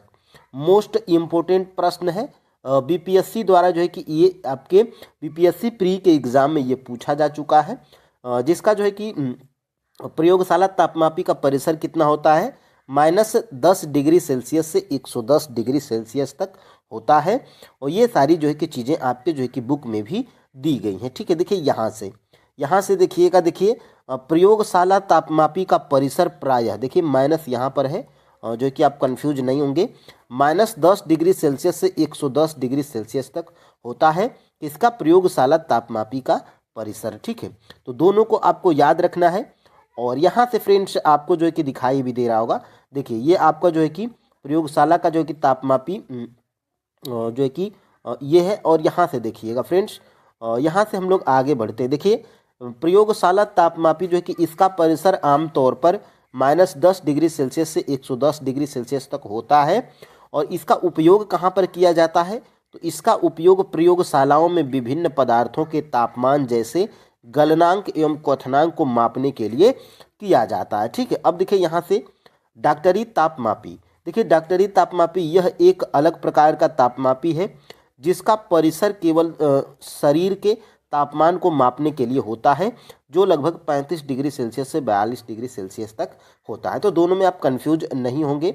और यहाँ से फ्रेंड्स देखिएगा, माध्यम के बिना ऊष्मा का स्थानांतरण किस विधि द्वारा होता है, यानी कि कोई भी माध्यम नहीं होगा, माध्यम के बिना ऊष्मा का स्थानांतरण किस विधि द्वारा होता है। ठीक है, तो ये फ्रेंड्स आपका जो है कि विकिरण विधि के द्वारा जो है कि ऊष्मा का जो है कि स्थानांतरण होता है, इसमें माध्यम नहीं होता है। ठीक है, तो ऑप्शन नंबर यहाँ पे बी बिल्कुल राइट आंसर हो जाएगा। और यहाँ पर आप जो है कि देख सकते हैं आपके बुक में क्या दिया गया है, देखिए चूंकि पृथ्वी तथा सूर्य के बीच अधिकांश स्थान में कोई माध्यम जैसे वायु नहीं है, अतः सूर्य से हम ऊष्मा एक अन्य प्रक्रम द्वारा आती है जिसे हम लोग क्या बोलते हैं, विकिरण बोलते हैं। ठीक है, देखिए विकिरण ऊष्मा के स्थानांतरण में किसी माध्यम जैसे वायु अथवा जल की आवश्यकता नहीं होती है। ठीक है, देखिए माध्यम विद्यमान हो या न हो, विकिरण द्वारा ऊष्मा का जो है कि स्थानांतरण हो सकता है। ठीक है, तो यही प्रश्न पूछा गया था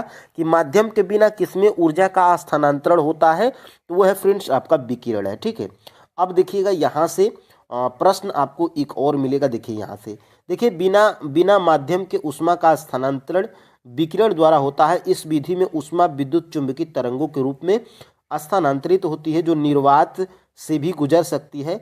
सूर्य से पृथ्वी तक गर्मी इस विधि से जो है कि पहुंचती है। किस विधि से? तो विकिरण विधि से। ठीक है, अब देखिए यहाँ से विकिरण, यह ऊष्मा स्थानांतरण का एकमात्र तरीका है जिसमें किसी भौतिक माध्यम जैसे ठोस, तरल, गैस की आवश्यकता नहीं होती है। ठीक है, इसमें ऊष्मा अवरक्त विकिरण जैसे विद्युत चुंबकीय तरंगों के रूप में यात्रा करती हैं। ठीक है, तो ये महत्वपूर्ण है। और देखिए इसके उदाहरण क्या क्या है फ्रेंड्स, विकिरण के उदाहरण क्या है? सूर्य की गर्मी का जो है कि पृथ्वी तक पहुंचना, ये किस विधि के कारण जो है कि संभव हो पाता है? तो ये जो है कि आपके विकिरण विधि के कारण जो है कि ये संभव हो पाता है। ठीक है, या किसी गर्म वस्तु जैसे आग से निकलने वाली गर्मी को बिना छुए महसूस करना विकिरण के जो है कि उदाहरण है। ठीक है, तो ये पूछ सकता है। और यहाँ से फ्रेंड्स देखिएगा, थर्मामीटर के बल्ब में कौन सा द्रव भरा रहता है? ठीक है, तो देखिए फ्रेंड्स, थर्मामीटर के द्रव में जो है कि ये जो दिखता है आपको, ये पारा होता है। ठीक है, ऑप्शन नंबर यहाँ पर जो है कि बी बिल्कुल राइट आंसर हो जाएगा। अब फ्रेंड्स यहाँ पे प्रश्न ये उठता है कि द्रव क्यों भरा जाता है? तो देखिए फ्रेंड्स, कमरे के तापमान पर द्रव जो है कि अवस्था में होता है। कौन? पारा, यही इसका कारण है। और यहाँ पर फ्रेंड्स आगे हम लोग बढ़ते हैं। देखिएगा, ये देखिए डॉक्टरी थर्मामीटर। ठीक है, देखिए इसके एक सिरे पर एक बल्ब होता है जिसमें क्या भरा होता है? पारा भरा होता है। तो यही प्रश्न जो है कि यहाँ से बना दिया गया था। अब देखिए फ्रेंड्स यहाँ से इसका जो है कि पता हो गया। देखिए थर्मामीटर के बल्ब में जो है कि इसलिए भरा जाता है, पारा इसलिए भरा जाता है, यहाँ पे देखिएगा, क्योंकि गर्म होने पर यह समान रूप से फैलता है, कांच से नहीं चिपकता है और ऊष्मा का जो है कि अच्छा सुचालक है। ठीक है, तो इसीलिए पारा को जो है कि थर्मामीटर में भरा जाता है। देखिए इन गुणों के कारण तापमान में होने वाले छोटे बदलाव भी पारे के स्तर में बड़े बदलाव के रूप में दिखते हैं, जिससे रीडिंग लेना आसान और सटीक होता है। ठीक है, तो इसीलिए पारा इसमें भरा जाता है। और देखिएगा, मानव शरीर का तापमान कितना होता है? तो मानव शरीर का तापमान फ्रेंड्स अभी मैं आपको बताया था, ऊपर 36.9 डिग्री सेल्सियस ये एग्जैक्ट है। ठीक है, इसको जो है कि 37 डिग्री सेल्सियस भी जो है कि मान लिया जाता है। ठीक है, तो इसीलिए देखिए कोई भी ऑप्शन इसमें सही नहीं है, तो यहाँ से ऑप्शन नंबर जो है कि ई राइट आंसर हो जाएगा।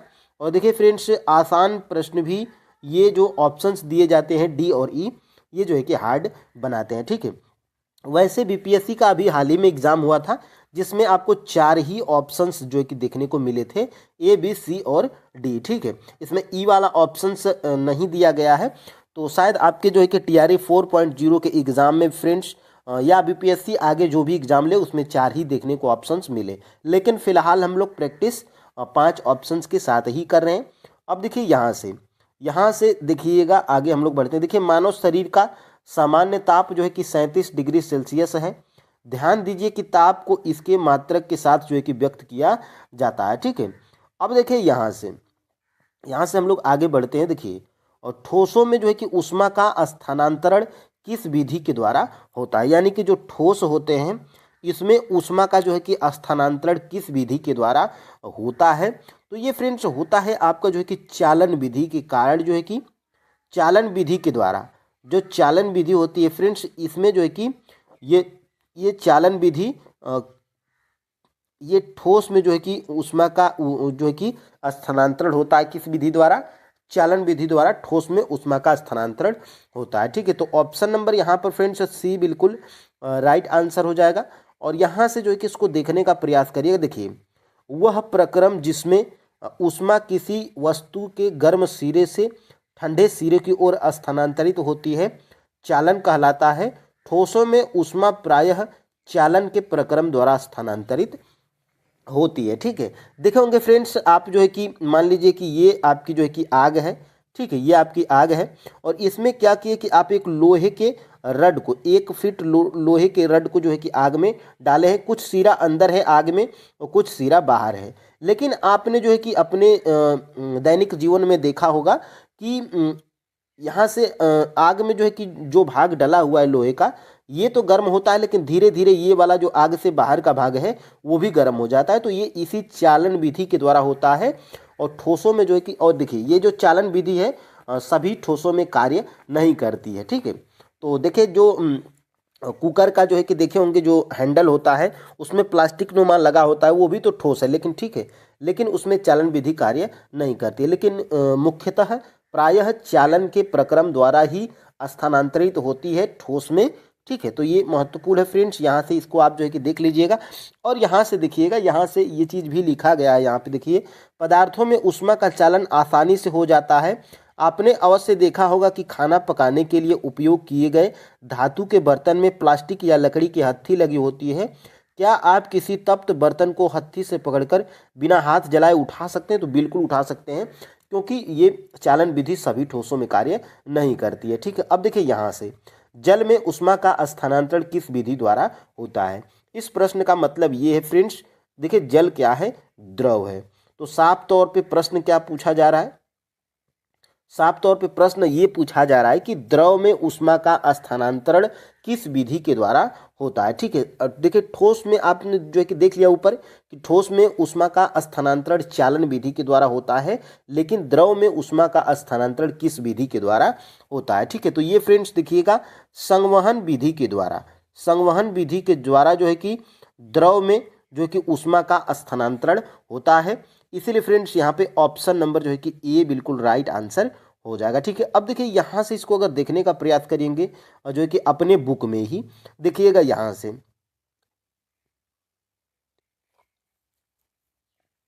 देखिए, यहाँ से देखिएगा, अपने प्रेक्षणों को नोटबुक में लिखिए। देखिए जो कुछ आप देख रहे हैं उसका चित्र भी बनाइए। ये तो फ्रेंड्स जो है कि काम का नहीं है, लेकिन यहाँ से देखिए प्रश्न, यहाँ से मतलब आपको मिलेगा, जब जल को गर्म करते हैं तो ज्वाला के पास जो है कि जल गर्म हो जाता है, गर्म जल ऊपर उठता है। इस गर्म जल के आसपास का जो है कि ठंडा जल उसका स्थान क्या करता है? उसका स्थान लेने के लिए आ जाता है। ठीक है, फिर यह जल भी गर्म होकर ऊपर उठता है तथा आसपास से जल फिर इसके स्थान पर आ जाता है। यह प्रक्रिया तब तक चलती रहती है जब तक कि सारा जल गर्म न हो जाए। देखिए ऊष्मा का स्थानांतरण इस विधि के जो है कि संवहन विधि बोलते हैं। ठीक है, तो जल में ऊष्मा का स्थानांतरण कैसे होता है? तो संवहन विधि के कारण होता है। अब देखिए ठोस हो गया, क्योंकि ठोस में ऊष्मा का स्थानांतरण चालन विधि के द्वारा होता है। ठीक है, द्रव में ऊष्मा का जो है कि स्थानांतरण संवहन विधि के द्वारा होता है। अब बच गया फ्रेंड्स की गैस में जो है कि ऊष्मा का स्थानांतरण कैसे होता है। ठीक है, देखिए यहाँ पे यही प्रश्न, यहाँ पे देखिए वायु में ऊष्मा का स्थानांतरण किस प्रकार होता है? यहाँ पे प्रश्नवाचक चिन्ह है, धुआं किस दिशा में जाता है। ठीक है, तो देखिए फ्रेंड्स, ये देखिए ऊष्मा स्रोत के पास जो है कि वायु गर्म होकर ऊपर उठती है, इस प्रकार यह वायु भी गर्म हो जाती है और यह प्रक्रिया चलती रहती है। क्रियाकलाप 4.9 द्वारा आप इस विचार की पुष्टि कर सकते हैं। अब देखिए यहाँ से यह स्पष्ट हो जाएगा। देखिए यहाँ से वायु में जो है कि ऊष्मा का स्थानांतरण संवहन विधि के द्वारा होता है। तो यहाँ से नोट करने वाली फ्रेंड्स पॉइंट ये है कि यहाँ पे फ्रेंड्स देखिएगा, नोट करने वाली पॉइंट ये है कि द्रव और गैस में जो है कि ऊष्मा का स्थानांतरण संवहन विधि के द्वारा जो है कि होता है। ठीक है, तो ये महत्वपूर्ण है। अभी मैं नीचे आपको बड़े बड़े एग्जामों में इससे संबंधित प्रश्न जो है कि दिखाऊंगा। और यहाँ से देखिए, ये समुद्र समीर क्या है, थल समीर क्या है, ये देखिए यहाँ से आप जो है कि समुद्र समीर को आप जो है कि यहाँ से समझिए। देखिए फ्रेंड्स, यहाँ से समुद्र से अगर जो है कि स्थल की ओर अगर हवा बहेगी तो ये कैसी हवा बहेगी? ठंडी हवा बहेगी। ठीक है, और देखिए इधर से जो है कि देखिए स्थल से जो है कि समुद्र की ओर हवा बहेगी तो ये हवा गर्म बहेगी, इसको हम लोग समुद्री समीर बोलते हैं। ये जो ठंडी हवाएं चलती हैं फ्रेंड्स, ये अधिकतर दिन में, देखिए समुद्री समीर जो होता है ये दिन में अधिकतर चलती हैं। देखिए यहाँ पे दिन दिखाया गया है और यहाँ पे देखिए ये जो थल समीर होते हैं फ्रेंड्स, ये रात्रि या जो है कि सुबह के समय, ठीक है, रात्रि या सुबह के समय देखिएगा ये जो है कि चलती हैं। देखिए इसमें तारे दिखाई दे रहे हैं, इसीलिए थल समीर जो है कि कब चलती है, तो रात्रि में चलती है, ठीक है। तो ये महत्वपूर्ण है फ्रेंड्स। देखिए समुद्र समीर तथा थल समीर, ये दोनों के बीच आप जो है कि अंतर देख चुके हैं, इसीलिए मैं आपके क्लास 7th की NCERT साइंस में चैप्टर नंबर 3 में, जिस चैप्टर को हम लोग कर रहे हैं, उसमें ये दिया गया है मिलान, ठीक है। तो देखिए कॉलम ए में दिए गए कथनों का कॉलम बी के शब्दों से मिलान कीजिए। ये जानना इसलिए जरूरी है क्योंकि ये सारी चीज़ें फ्रेंड्स आपके इस चैप्टर में दी गई हैं। देखिए थल समीर के बहने का समय क्या होता है, ठीक है। तो अभी मैं ऊपर आपको बताया था जो थल समीर होता है ये जो है कि रात या सुबह के टाइम, ठीक है। तो ये जो है कि इसका जो है कि क्या हो जाएगा, रात हो जाएगा, ठीक है।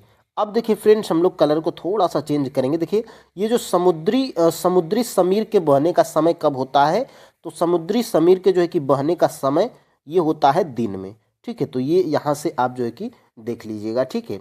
अब देखिए यहाँ से गहरे रंग के कपड़े पसंद जो है कि करने का समय। देखिए गहरे रंग के जो है कि कपड़े हम लोग क्या करते हैं, गहरे रंग के कपड़े फ्रेंड्स हम लोग जो है कि सर्दियों में, ठीक है। तो ये जो है कि ग का क्या हो जाएगा, 2 हो जाएगा। और ये देखिए हल्के रंग के कपड़े हम लोग कब पसंद करते हैं, तो हल्के रंग के कपड़े हम लोग गर्मियों में पसंद करते हैं, ठीक है।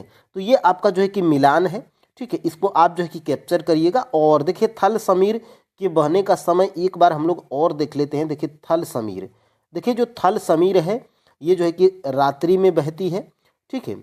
और थल समीर जो होती है ये रात या सुबह के समय बहती है।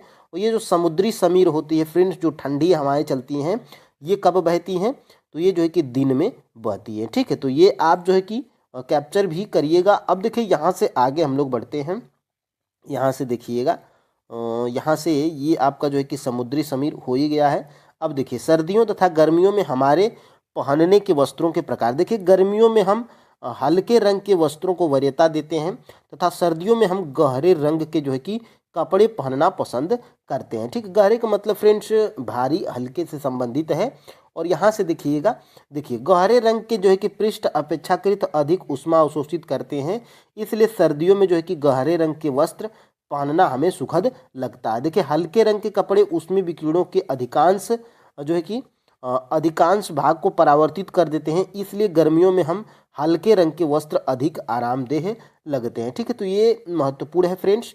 और यहाँ से देखिएगा निम्नलिखित में से कौन सा ऊष्मा रोधी है। ऊष्मा रोधी फ्रेंड्स, ऊष्मा रोधी का मतलब ये है कि जो ऊष्मा को रोकता है, ठीक है, या इसको ऊष्मा रोधी ही बोला जाता है, ठीक है। तो देखिए ऊष्मा रोधी, तो ऊष्मा रोधी फ्रेंड्स देखिएगा इसमें प्लास्टिक भी है, ठीक है, प्लास्टिक भी है और इसमें लकड़ी भी है, ठीक है। ये प्लास्टिक और लकड़ी ये दोनों क्या है, ऊष्मा रोधी हैं, ठीक है। ये आपका जो है कि ऊष्मा रोधी है, ठीक है। तो ऊष्मा रोधी हैं तो इसलिए 2 इसमें जो है कि ऑप्शन सही हो रहे हैं। तो इसीलिए आपका इसमें राइट आंसर क्या हो जाएगा, ऑप्शन नंबर जो है कि यहाँ से डी बिल्कुल राइट आंसर हो जाएगा, ठीक है। और यहाँ से इसको अगर देखने का प्रयास करिएगा तो देखिए यहाँ से जो पदार्थ अपने से होकर ऊष्मा को आसानी से जाने देते हैं, यानी कि जो अपने से होकर मतलब देखिए उन्हें ऊष्मा का जो है कि क्या बोलते हैं, चालन कहते हैं। देखिए इनके उदाहरण क्या है, एल्यूमिनियम, आयरन जिसको लोहा बोलते हैं, कापर और तांबा, ठीक है। जो पदार्थ अपने से होकर ऊष्मा को आसानी से नहीं जाने देते हैं उसे ऊष्मा का कुचालक बोलते हैं, ठीक है। ऊष्मा का कुचालक में देखिएगा यहाँ से जैसे प्लास्टिक और लकड़ी, ठीक है, प्लास्टिक और लकड़ी देखिए कुचालकों को ऊष्मा रोधी भी बोलते हैं। मतलब इसमें जो है कि जैसे मान लीजिए कि एक लोहे का जो है कि चम्मच है, ठीक है, एक आपके पास लोहे का चम्मच है और एक आपके पास जो है कि लकड़ी का चम्मच है। तो देखिए लोहे का चम्मच अगर बहुत देर तक अगर आप रखेंगे तो वो गर्म होकर आपका हाथ भी जल सकता है जब आप खाना वाना बना रहे हो, ठीक है। अब देखिए फ्रेंड्स यहाँ से अगर लकड़ी का चम्मच है तो उससे आप आसानी से जो है कि बना सकते हैं, वो आपके हाथ को नहीं जलाएगा। क्यों फ्रेंड्स, क्योंकि देखिए लकड़ी क्या है, ऊष्मा का जो है कि कुचालक है और ये ऊष्मा इसको रोधी भी बोलते हैं, ठीक है। देखिए जल तथा वायु ऊष्मा के क्या हैं, कुचालक है, तब इन पदार्थों में ऊष्मा का स्थानांतरण कैसे होता है? तो द्रव और जो है कि वायु, इन दोनों में ऊष्मा का स्थानांतरण फ्रेंड्स संवहन विधि के द्वारा होता है। और जो है कि आपके ठोसों में, यानी कि जैसे लोहा हो गया, तांबा हो गया, इनमें जो है कि चालन विधि के द्वारा जो है कि ऊष्मा का स्थानांतरण होता है। ठीक है, अभी मैं नीचे, अब देखिए इस चैप्टर में आप क्या सीखे हैं ये आपको जो है कि जानना जरूरी है। देखिए, किसी वस्तु की उष्णता की कोटि ज्ञात करने के लिए हम सदैव अपनी स्पर्श इंद्रियां पर विश्वास नहीं कर सकते हैं। ठीक है, देखिए ताप किसी वस्तु की उष्णता की कोटि की माप है। तापमापी वह युक्ति है जिससे ताप मापा जाता है। देखिए यहाँ से आपने क्या सीखा? डॉक्टरी थर्मामीटर का उपयोग शरीर का ताप मापने के लिए किया जाता है। इस थर्मामीटर का जो है कि परिसर कितना होता है? 35 डिग्री सेल्सियस से 42 डिग्री सेल्सियस तक। और देखिए अन्य प्रयोजनों के लिए हम प्रयोगशाला तापमापी का उपयोग करते हैं। इन तापमापियों का परिसर कितना होता है? -10 डिग्री सेल्सियस से 110 डिग्री सेल्सियस तक होता है। ठीक है, मानव शरीर का सामान्य ताप 37 डिग्री सेल्सियस होता है।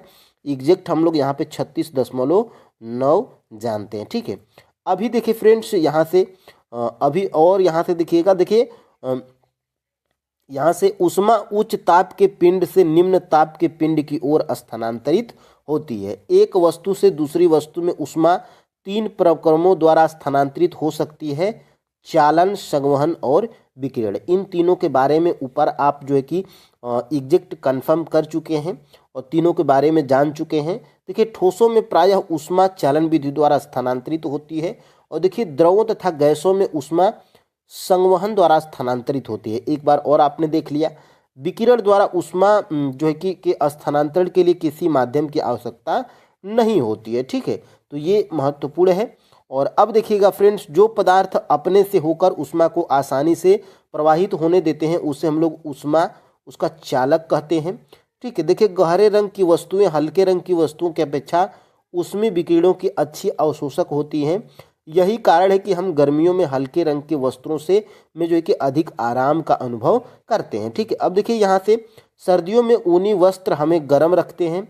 इसका कारण यह है कि ऊन ऊष्मारोधी तथा इसमें रेशे के बीच जो है कि वायु फंसी होती है। ठीक है, अब देखिए यहाँ से महत्वपूर्ण चीज ये निकल के आ रही है फ्रेंड्स कि विभिन्न बड़े बड़े एग्जामों में इस चैप्टर से आपके कैसे प्रश्न पूछे गए हैं। देखिए, पहला ही प्रश्न क्या है? संवहन द्वारा ऊष्मा का स्थानांतरण हो सकता है। तो देखिए इसका राइट आंसर क्या है? ऑप्शन नंबर सी, गैस और द्रव दोनों में जो है कि संवहन द्वारा ऊष्मा का स्थानांतरण हो सकता है। अभी कुछ 1-2 मिनट पहले आपने ये चीज पढ़ा था। ठीक है, देखिए ये MPPCS प्री 2017 में ये प्रश्न आपका पूछा गया था। ठीक है, अब देखिए फ्रेंड्स यहाँ से इसको दूसरा प्रश्न हम लोग देखेंगे। देखिए, एक स्वस्थ मनुष्य के शरीर का जो है कि ताप होता है। ठीक है, तो ये जो है देखिए ये आपका जो है कि option number A 36 degree Celsius होता है। ये कहाँ पर पूछा गया है? तो उत्तराखंड PCS प्री 2005 में ये प्रश्न आपका पूछा गया है। देखिए, एक स्वस्थ मनुष्य के शरीर का तापमान 36.9 डिग्री सेल्सियस होता है और इसे फ़ारेनहाइट में कितना होता है? तो 98.6 फ़ारेनहाइट होता है। और केल्विन में बात करेंगे तो केल्विन में कितना होता है? 310 होता है। और देखिए यही प्रश्न आपके IAS में पूछा गया है। देखिए, केल्विन मान से मानव शरीर का ताप सामान्य ताप है। देखिए ऑप्शन नंबर डी 310। देखिए IAS प्री 1995 में ये प्रश्न पूछा गया है। तो फ्रेंड्स देखिए काफ़ी नए नए एग्जामों में देखिए जब बर्फ़ पिघलती है तब होता क्या है? तो ऑप्शन नंबर बी आयतन घटता है। ये जो है कि UPPCS प्री 2012 में ये प्रश्न आपका पूछा गया है। अभी देखिए ये प्रश्न आपका जो है कि देखिएगा बर्फ़ का टुकड़ा पेय को ठंडा कर देता है। पेय का मतलब पानी को ठंडा कर देता है। और देखिए कारण आर क्या है? बर्फ़ पिघलने के लिए पेय से गुप्त ऊष्मा लेता है जिससे पेय क्या हो जाता है? ठंडा हो जाता है। नीचे दिए गए कूट से सही उत्तर का जो है कि चयन करना है। तो इसमें जो है कि क्या है फ्रेंड्स, ए तथा आर दोनों सही है और ए जो है ए की सही व्याख्या आर कर रहा है। ठीक है, तो ऑप्शन नंबर यहाँ से ए। तो देखिए यूपी लोअर सब 2009 में ये प्रश्न आपका पूछा गया है। और यहाँ से देखिएगा, ये देखिए हल्के रंगीन कपड़ों को गर्मी में वरीयता दी जाती है और हल्के रंग ऊष्मा को कम अवशोषित करते हैं। तो इसमें फ्रेंड्स देखिएगा, इसमें ऑप्शन नंबर ए ही सही है। ए और आर जो है कि दोनों सही हैं, और आर क्या कर रहा है, ए की सही स्पष्टीकरण कर रहा है। ठीक है, तो अब देखिए ये यूपी आरओ एआरओ में प्री 2016 में ये प्रश्न आपका पूछा गया है इसी चैप्टर से। देखिए कमरे को ठंडा किया जा सकता है। तो देखिए फ्रेंड्स, कमरे को ठंडा हम लोग कैसे कर सकते हैं, तो संपीड़ित गैसों को छोड़ने से जो है कि हम लोग कमरे को ठंडा किया जा सकता है। ठीक है, अब देखिए ये 47वीं बीपीएससी प्री 2005 में ये प्रश्न आपका पूछा गया है। देखिए संपीड़ित गैस को छोड़ने से कमरे का तापमान कम हो जाता है, जिससे कमरा ठंडा हो जाता है।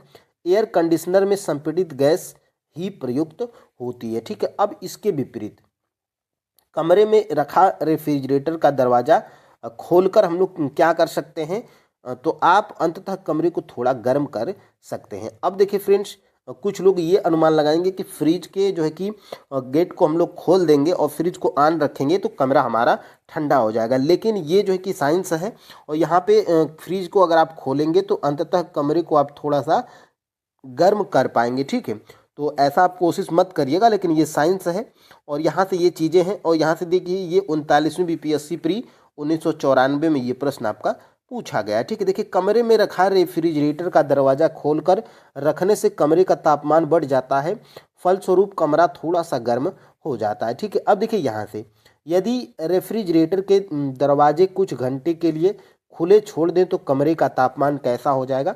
तो अभी मैं आपको ऊपर बताया था क्या हो जाएगा, बढ़ जाएगा। ठीक है, तो जो है कि कमरे को जो है कि गर्म करने के लिए हम लोग क्या करेंगे, कम रेफ्रिजरेटर का दरवाज़ा जब आप खुला छोड़ देंगे फ्रिज को ऑन करके, तो इसमें क्या होगा, कमरे का तापमान बढ़ जाएगा।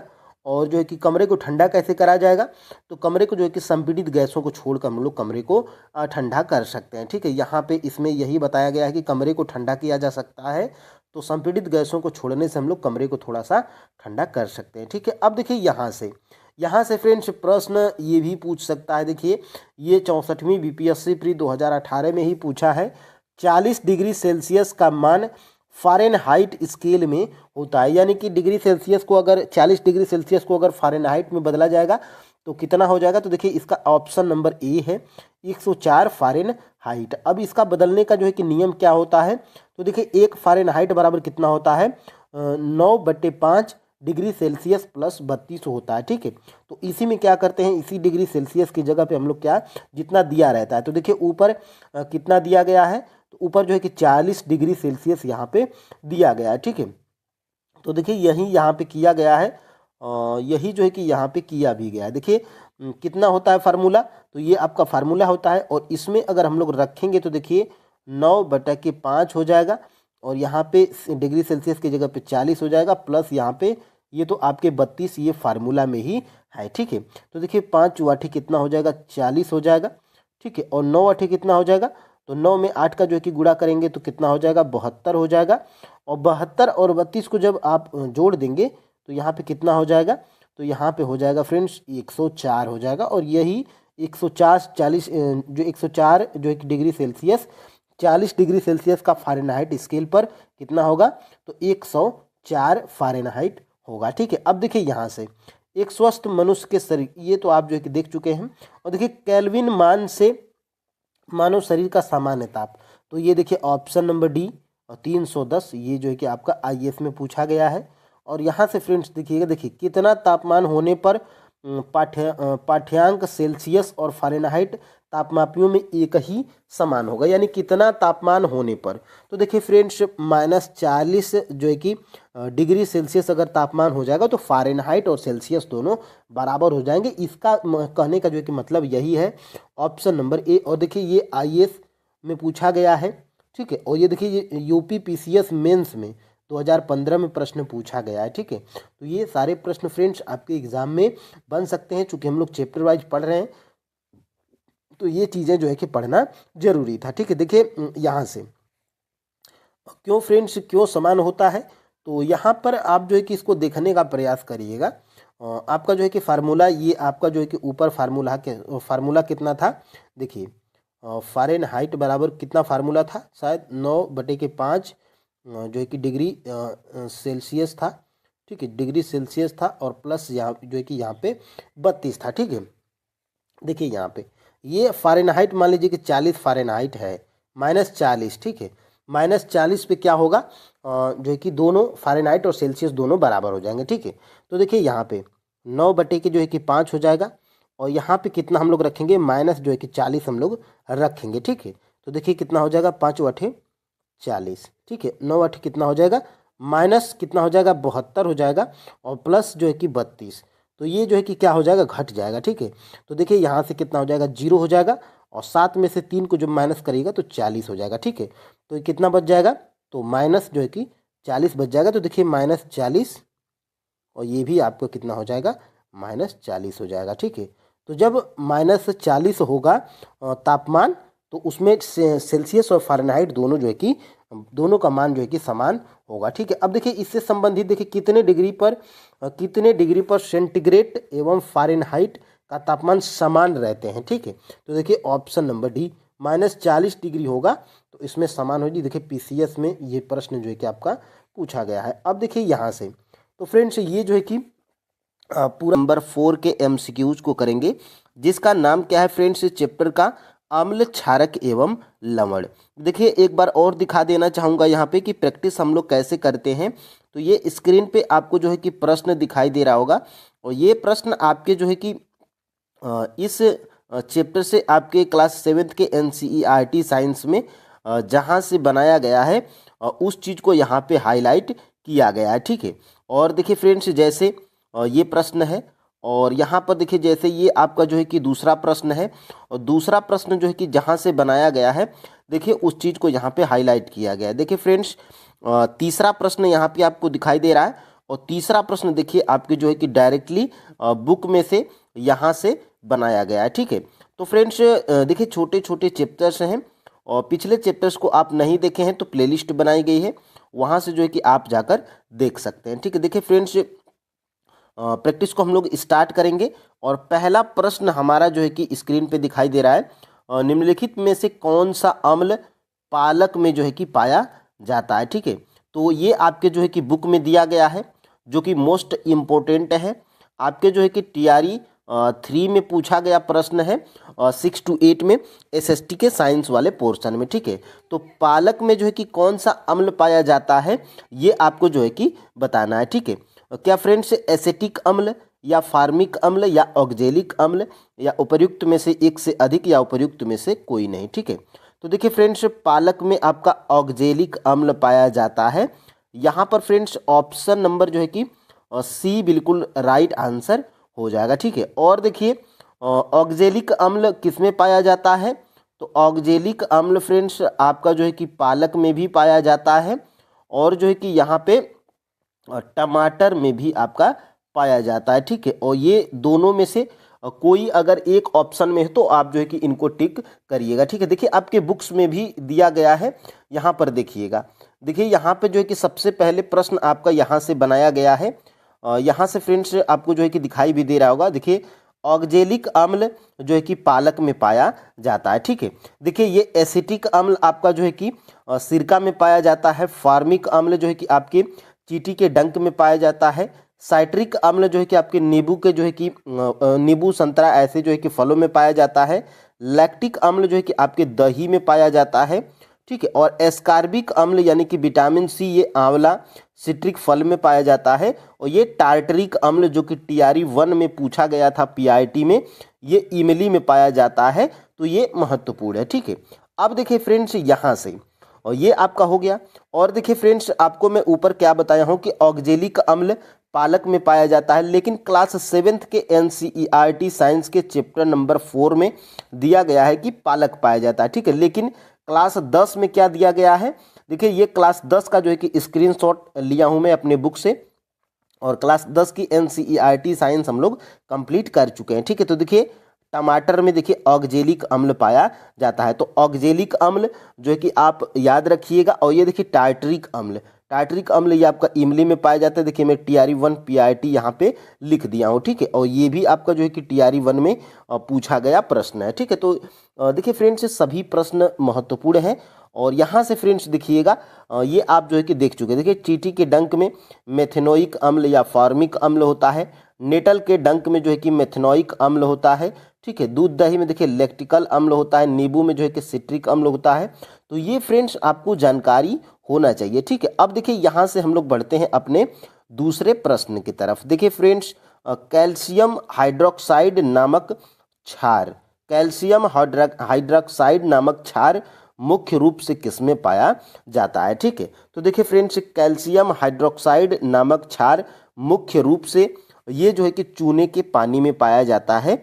ऑप्शन नंबर फ्रेंड्स यहाँ से जो है कि बी बिल्कुल राइट आंसर हो जाएगा, ठीक है। तो यहाँ से आप याद रखिएगा कैल्शियम हाइड्रोक्साइड जो है कि ये नामक क्षार है जो मुख्य रूप से चूने के पानी में पाया जाता है, ठीक है। अब देखिए यहाँ से आपके बुक में भी दिया गया है।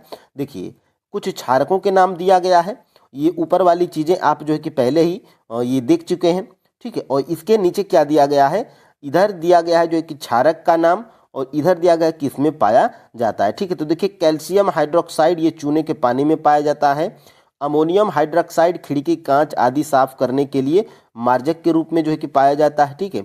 सोडियम हाइड्रोक्साइड पोटेशियम हाइड्रोक्साइड ये जो है कि साबुन में पाया जाता है। मैग्नीशियम हाइड्रोक्साइड दूधिया मैग्नीशियम जिसको क्या बोला जाता है, मिल्क ऑफ मैग्नीशियम बोला जाता है, ठीक है। अब देखिए फ्रेंड्स यहाँ से हम लोग आगे बढ़ते हैं। देखिए ये भी बहुत ही कन्फ्यूजन भरा प्रश्न होता है कि कौन नीले लिटमस पत्र को लाल कर देता है और कौन जो है कि लिटमस पत्र को नीला कर देता है। तो प्रश्न ये 3 नंबर का आपका है क्या, देखिए निम्नलिखित में से कौन सा लाल लिटमस पत्र को, यानी कि लाल लिटमस पत्र को कौन जो है कि नीला कर देगा, ये जो है कि पूछा जा रहा है, ठीक है। तो देखिए फ्रेंड्स लाल लिटमस पत्र को नीला कौन करेगा, तो क्षार करेगा, ठीक है। यहाँ पर जो है कि आपका ऑप्शन नंबर बी बिल्कुल राइट आंसर हो जाएगा, ठीक है। और नीला लिटमस देखिए यहाँ से आप जो है कि इसको लिख सकते हैं। अगर आप जो है कि नोट डाउन कर रहे होंगे तो आप जो है कि लिख सकते हैं कि लाल लिटमस पत्र को जो है कि कौन क्या कर देगा, नीला कर देगा। ये कौन करेगा, तो इसके नीचे आप जो है कि क्षार लिख सकते हैं, ठीक है। तो यानी कि फ्रेंड्स क्षार लाल लिटमस पत्र को नीला कर देता है, ठीक है। तो ये प्रश्न आपको समझ में आया होगा और यहाँ से पूरे आपके जो है कि फैक्ट जो है फ्रेंड्स यहाँ से क्लियर हो जाएंगे। देखिए अम्लीय विलयन में मिलाया जाता है तो यह लाल हो जाता है, ठीक है। तो अम्लीय विलयन में मिलाया जाएगा तो यह जो है कि क्या हो जाएगा, तो लाल हो जाता है। जबकि क्षारीय विलयन में मिलाया जाता है तो नीला हो जाता है, ठीक है। तो ये महत्वपूर्ण है। और यहाँ से फ्रेंड्स देखिएगा लाल और नीले लिटमस पत्र के रूप में उपलब्ध होता है, ठीक है। तो यहाँ से महत्वपूर्ण है। और यहाँ से एक और चीज़ फ्रेंड्स जानकारी, अब देखिए लिटमस, देखिए लिटमस क्या है, एक प्राकृतिक रंजक है। सबसे सामान्य रूप में जो से उपयोग किया जाने वाला प्राकृतिक सूचक क्या है, लिटमस है। इसे लाइकेन से जो है कि प्राप्त किया जाता है और लाइकेन जो है कि कवक एवं शैवाल, ठीक है। तो ये आप जो है कि पहले ही जो है कि पढ़ चुके हैं। कवक व जो है कि शैवाल की जो है कि सहभागिता से ये जो है कि लाइकेन बनता है और लाइकेन क्या है, प्राकृतिक सूचक है, ठीक है। अब देखिए फ्रेंड्स यहाँ से आगे हम लोग बढ़ते हैं और यहाँ से देखिएगा ये आपका जो है कि लाइकेन का पौधा दिया गया है और ये आपका जो है कि लाल और नीला लिटमस पत्र है, ठीक है। और ये फ्रेंड्स देखिए क्लास 10th के NCERT साइंस से मैं जो है कि प्रश्न को जो है कि उठाया हूँ। यहाँ से फैक्ट आपके देखिए क्लियर होंगे। अम्लों का स्वाद सबसे पहले ये जान लीजिए कि आपकी खट्टा होता है, ठीक है। और क्षार का स्वाद कैसा होता है, कड़वा होता है, ठीक है। अब देखिए अम्ल का स्वाद खट्टा होता है और अम्ल क्या करता है, तो नीले लिटमस पत्र को लाल कर देता है। एक पॉइंट आप यहाँ से नोट करेंगे। और देखिए जबकि क्षारकों का स्वाद कैसा होता है, तो कड़वा होता है, ठीक है। तो क्षार कड़वा होता है और क्षार क्या करता है, तो लाल लिटमस पत्र को ये नीला कर देता है, ठीक है। तो यहाँ से 2 फैक्ट निकल के आते हैं। देखिए अम्ल एवं क्षार की जांच के लिए आप संश्लेषित सूचक मेथिल ऑरेंज फिनाल्फथलीन का भी उपयोग कर सकते हैं, ठीक है। तो ये महत्वपूर्ण है। और यहाँ से फ्रेंड्स आगे हम लोग बढ़ते हैं। देखिए उदासीनीकरण, देखिए फ्रेंड्स सबसे पहले अम्ल नीले लिटमस पत्र को लाल कर देते हैं और क्षार क्या करते हैं, लाल लिटमस पत्र को नीला कर देते हैं। तो ये आप पहले ही जो है कि जान चुके हैं। और देखिए हम सूचक का उपयोग करने जा रहे हैं, ठीक है। देखिए हम जो है कि सूचक का उपयोग करने जा रहे हैं किस लिए, जब अम्ल को जो है कि क्षार में मिलाया जाएगा तो क्या होगा, ठीक है। तो ये जो है कि यहाँ पे देखिएगा जिसका आपने अभी तक उपयोग नहीं किया है इसे फिनाल्फथेलीन बोलते हैं, ठीक है। तो ये महत्वपूर्ण है। और यहाँ से फ्रेंड्स अपना जो है कि अगला प्रश्न जो है कि देखेंगे, निम्नलिखित में से कौन सा अम्लीय वर्षा के लिए प्रदूषक है। मोस्ट इम्पोर्टेंट प्रश्न है और ये आपके जो है कि TRE 3.0 1 to 5 PIT में प्रश्न पूछा गया है, ठीक है। तो निम्नलिखित में से कौन सा अम्लीय वर्षा के लिए प्रदूषक है, तो कार्बन डाइऑक्साइड, सल्फर डाइऑक्साइड और नाइट्रोजन डाइऑक्साइड, ये तीनों जो है कि प्रदूषक हैं। ऑप्शन नंबर यहाँ पर फ्रेंड्स डी बिल्कुल राइट आंसर हो जाएगा, ठीक है। तो यहाँ से डी को आप याद रख सकते हैं, ठीक है। अब देखिए यहाँ से ये सारी चीज़ें आपके क्लास 7th के NCERT साइंस के चैप्टर नंबर 4 में दिया गया है, जिसका नाम क्या है, अम्ल क्षारक एवं लवण। देखिए फ्रेंड्स, क्या आप अम्ल वर्षा शब्द से परिचित हैं? आप जो है कि पहले पढ़ चुके होंगे अम्ल वर्षा होती क्या है, ठीक है। देखिए फ्रेंड्स, यहाँ पर देखिएगा अम्ल वर्षा के क्षतिकारी प्रभावों के बारे में सुना है। जैसे कि नाम से पता चलता है, जब वर्षा जल में अम्ल की मात्रा अत्यधिक होती है तो वह अम्ल वर्षा कहलाती है, ठीक है। देखिए कार्बन डाइऑक्साइड, ठीक है, कार्बन डाइऑक्साइड, सल्फर डाइऑक्साइड और नाइट्रोजन डाइऑक्साइड जैसे गैसें जो वायु में प्रदूषकों के रूप में निर्मुक्त होती हैं, वर्षा जल में घुलकर क्रमशः कार्बोनिक अम्ल, सल्फ्यूरिक अम्ल और नाइट्रिक अम्ल बनाती हैं। अम्ल वर्षा भवनों, ऐतिहासिक इमारतों और पौधों, जंतुओं को जो है कि क्षति पहुंचाती है, ठीक है। तो ये आपके इसी चैप्टर में दिया गया है, ठीक है। अब देखिए फ्रेंड्स, यहाँ से और देखिए यहाँ से 5 नंबर का प्रश्न क्या है, जब मृदा अत्यधिक अम्लीय हो जाती है तो उसे निम्नलिखित में से कौन सा मिलाकर उपचारित किया जाता है। देखिए फ्रेंड्स, जब आपकी खेत की मृदा जब अम्लीय हो जाएगी तो उसमें अच्छे तरीके से पौधे नहीं उग पाएंगे, ठीक है। तो अगर आपकी मृदा, आपको पता चल गया है कि अगर आपकी जो है कि खेत की मृदा अत्यधिक अम्लीय हो गई है तो उसे आपको जो है कि कैसे ठीक करना है, ये प्रश्न आपका पूछा जा रहा है, ठीक है। तो देखिए फ्रेंड्स, यहाँ से जब आपकी मृदा अम्लीय हो जाएगी तो उसमें आप क्या करेंगे, कैल्शियम ऑक्साइड और कैल्शियम हाइड्रोक्साइड, ठीक है, ये दोनों को मिलाकर जो है कि आप मृदा को क्या कर देंगे, उदासीन कर देंगे। तब जो है कि आपका ये मृदा जो है कि अत्यधिक जो अम्लीय है वो सही हो जाएगी, ठीक है। तो ऑप्शन नंबर यहाँ से डी बिल्कुल राइट आंसर हो जाएगा, क्योंकि आपका जो है कि ऑप्शन नंबर ए और ऑप्शन नंबर जो है कि बी दोनों राइट आंसर है, ठीक है। अब देखिए यहाँ से हम लोग जो है कि देखेंगे, देखिए मृदा उपचार इसी चैप्टर में दिया गया है। देखिए रासायनिक उर्वरकों का अत्यधिक उपयोग मृदा को अम्लीय बना देता है। यदि मृदा अत्यधिक अम्लीय अथवा अत्यधिक क्षारकी हो तो पादपों, पौधों की वृद्धि जो है कि अच्छी नहीं होती है, ठीक है। जब मृदा अत्यधिक अम्लीय होती है तो उसे जो है कि बिना बूझा हुआ चूना, देखिए बिना बूझा हुआ चूना जैसे हम लोग क्या बोलते हैं, रासायनिक नाम क्या है, कैल्शियम ऑक्साइड, और देखिए बूझा हुआ चूना जिसको हम लोग कैल्शियम हाइड्रोक्साइड जैसे क्षारकों से जो है कि उपचारित किया जाता है। तो यही चीज़ फ्रेंड्स आपके एग्जाम में बन जाती है। और देखिए जब मृदा अत्यधिक क्षारी हो जाए, आपकी जो है कि खेत की मृदा अत्यधिक क्षारी हो जाए तो उसको आप जो है कि क्या करेंगे, तो इसमें जैव पदार्थ मिलाए जाते हैं। जैव पदार्थ मृदा में अम्ल निर्मित जो है कि करते हैं, जो उसकी क्षार की प्रकृति को क्या कर देते हैं, उदासीन कर देते हैं। तो यहाँ से प्रश्न आपके एग्जाम में बन रहे हैं और फ्रेंड्स बनते भी रहेंगे, ठीक है। अब देखिए यहाँ से क्लास 7th के NCERT साइंस में आज हम लोग चैप्टर नंबर 4 कर रहे हैं। चैप्टर नंबर 1, चैप्टर नंबर 2 और चैप्टर नंबर 3 आप जो है कि नहीं देखे हैं तो हमारे चैनल पे जाइएगा, इसी चैनल पे प्लेलिस्ट बनाई गई है, वहाँ से फ्रेंड्स आप जो है कि जाकर देख सकते हैं, ठीक है। और देखिए यहाँ से निम्नलिखित में से कौन सा सूचक के रूप में व्यवहार करता है। तो देखिए फ्रेंड्स, सूचक के जो है कि रूप में व्यवहार हल्दी भी करती है, लिटमस भी करती है, गुड़हल की पंखुड़ियाँ भी करती हैं, ठीक है। तो यहाँ से फ्रेंड्स आपका ऑप्शन नंबर जो है कि डी बिल्कुल राइट आंसर हो जाएगा, क्योंकि यहाँ पर तीनों उपर्युक्त ऑप्शन जो है कि क्या है, सही हैं, ठीक है। तीनों जो है कि आपके उपर्युक्त ऑप्शन सही हैं। अब देखिए यहाँ से ये जो है कि आपके बुक में भी दिया गया है, जिस चैप्टर को हम लोग पढ़ रहे हैं। देखिए कोई पदार्थ अम्लीय अथवा क्षारकी, इसका परीक्षण करने के लिए विशेष प्रकार के पदार्थों का उपयोग किया जाता है। ये पदार्थ क्या कहलाते हैं? सूचक कहलाते हैं। ठीक है, देखिए सूचकों को जब अम्लीय अथवा क्षारकी पदार्थ युक्त विलयन में मिलाया जाता है तो उनका रंग बदल जाता है। ठीक है, जैसे ये प्राकृतिक सूचक आपके हैं क्या?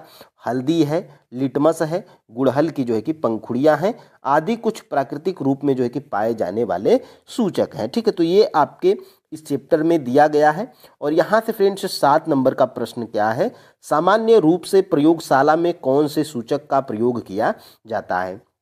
तो अभी आपने जो है कि हल्दी, लिटमस और जो है कि गुड़हल की पंखुड़ियाँ, ये तीनों आपने प्राकृतिक सूचक के बारे में पढ़ा। लेकिन आपका जो है कि प्रश्न क्या पूछा जा रहा है कि सामान्य रूप से प्रयोगशाला में कौन से सूचक का जो है कि प्रयोग किया जाता है?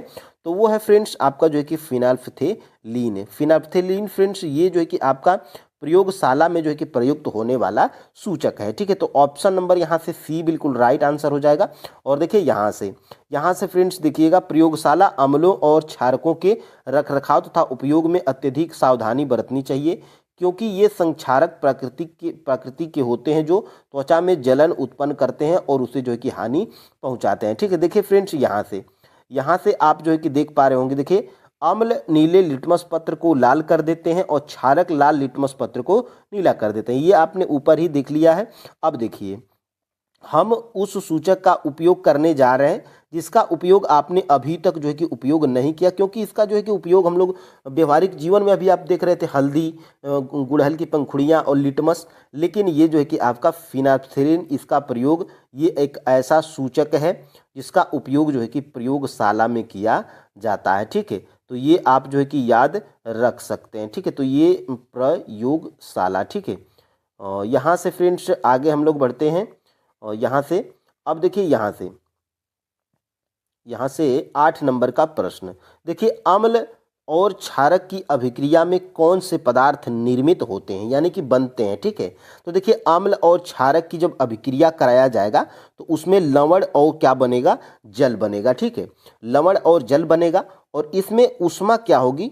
तो ऊष्मा इसमें फ्रेंड्स ऊष्मा इसमें बाहर निकलती है। ठीक है, बाहर निकलती है। ठीक है, बाहर निकलती है ऊष्मा। ठीक है, तो ये आप जो है कि याद रखिएगा, अम्ल और क्षारक की अभिक्रिया में कौन से पदार्थ बनते हैं? तो लवण और जल बनता है। इसलिए फ्रेंड्स आपका जो है कि राइट आंसर क्या हो जाएगा? ऑप्शन नंबर डी जो है कि बिल्कुल राइट आंसर हो जाएगा, क्योंकि ऑप्शन नंबर ए और ऑप्शन नंबर जो है कि बी दोनों आपके सही हैं। ठीक है, अब देखिएगा यहाँ से आप जो है कि देख सकते हैं, देखिए यहाँ से देखिए, उदासीनीकरण अभिक्रिया में नया पदार्थ निर्मित होता है जो लवण कहलाता है। ठीक है, देखिए लवण अम्लीय, क्षारकीय अथवा उदासीन प्रकृति का हो सकता है, इसमें कुछ क्लियर नहीं है। ठीक है, अतः उदासीनीकरण जो निम्न रूप से परिभाषित किया जा सकता है। देखिए, किसी अम्ल और किसी क्षारक के बीच होने वाली अभिक्रिया उदासीनीकरण कहलाती है। इस प्रक्रम में ऊष्मा के जो है कि निर्मुक्त होने के साथ साथ लवण और जो है कि जल निर्मित होता है। तो इसमें ऊष्मा जो होती है फ्रेंड्स वो बाहर निकलती है और उसमें कौन कौन से बनते हैं? तो लवण और जल बनते हैं। ठीक है, अब देखिए यहाँ से आगे हम लोग बढ़ते हैं। देखिए सबसे पहले यहाँ पे एक जो है कि आपको मैं यहाँ पे दिखाने का प्रयास करूँगा। देखिए ये आपका जो है कि यहाँ से देखिएगा, ये हाँ, ये देखिए फ्रेंड्स, यहाँ से देखिएगा, अम्ल और जो है कि क्षारक, इन दोनों की अभिक्रिया कराया जाएगा तो क्या बनेगा? लवण और जो है कि जल बनेगा। देखिए ऊष्मा क्या होगी? निर्मुक्त होती है। तो ये आप जो है कि स्क्रीनशॉट अगर लेकर आप रख लेंगे तो ये फ्रेंड्स आपको काम आएगा। ठीक है, अब देखिए यहाँ से हम लोग जो है कि कौन सा जो है कि प्रश्न हम लोग कर चुके हैं, तो इसमें हम लोग जो है कि प्रश्न फिनाल्फ्थेलीन, ठीक है, ये आप जो है कि हम लोग कर चुके हैं, ये भी हम लोग जो है कि कर चुके हैं।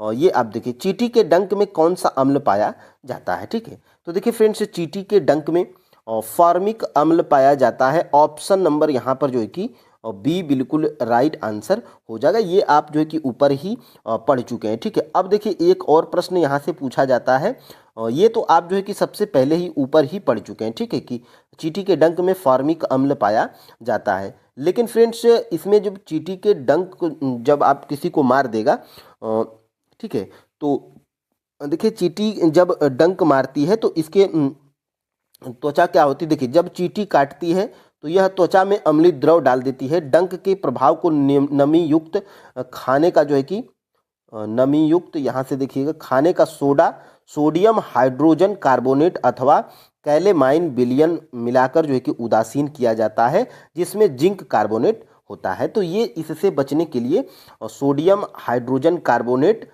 अथवा कैलेमाइन विलयन मिलाकर उसे उदासीन कर दिया जाता है। क्योंकि बिच्छू जब डंक मारता है, चींटी जब डंक मारता है, तो उसमें फ्रेंड्स क्या होता है कि अम्ल छोड़ देता है, ठीक है। तो उसमें आपको जो है कि जलन का अनुभव होता है, ठीक है। अब देखिए यहाँ से मनुष्य के आमाशय में कौन सा अम्ल पाया जाता है। इसी क्लास 7th के NCERT साइंस में चैप्टर नंबर 1 में या 2 में, चैप्टर नंबर 2 में, ठीक है, चैप्टर नंबर 2 में जंतुओं के जो है कि पोषण में हम लोग जो है कि पढ़ चुके हैं कि मनुष्य के आमाशय में हाइड्रोक्लोरिक अम्ल जो है कि पाया जाता है, ठीक है।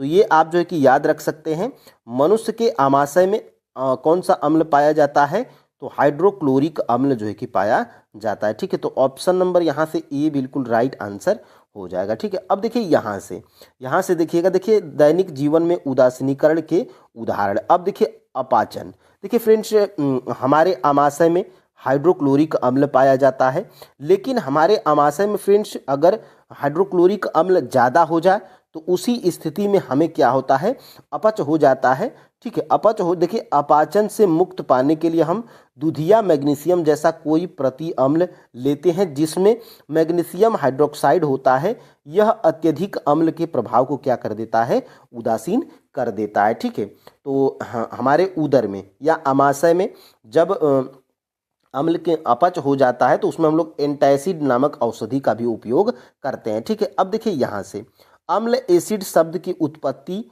लैटिन के किस शब्द से हुई है। अब इस प्रश्न को फ्रेंड्स डालने का मतलब हमारा ये है कि ये आपके बुक्स में इस चैप्टर में दिया गया है, जिस चैप्टर को हम लोग कर रहे हैं, ठीक है। तो देखिए अम्ल एसिड शब्द की उत्पत्ति लैटिन के किस शब्द से हुई है, तो एसियर शब्द से हुई है, जिसका अर्थ क्या है, जिसका अर्थ फ्रेंड्स खट्टा होता है, ठीक है।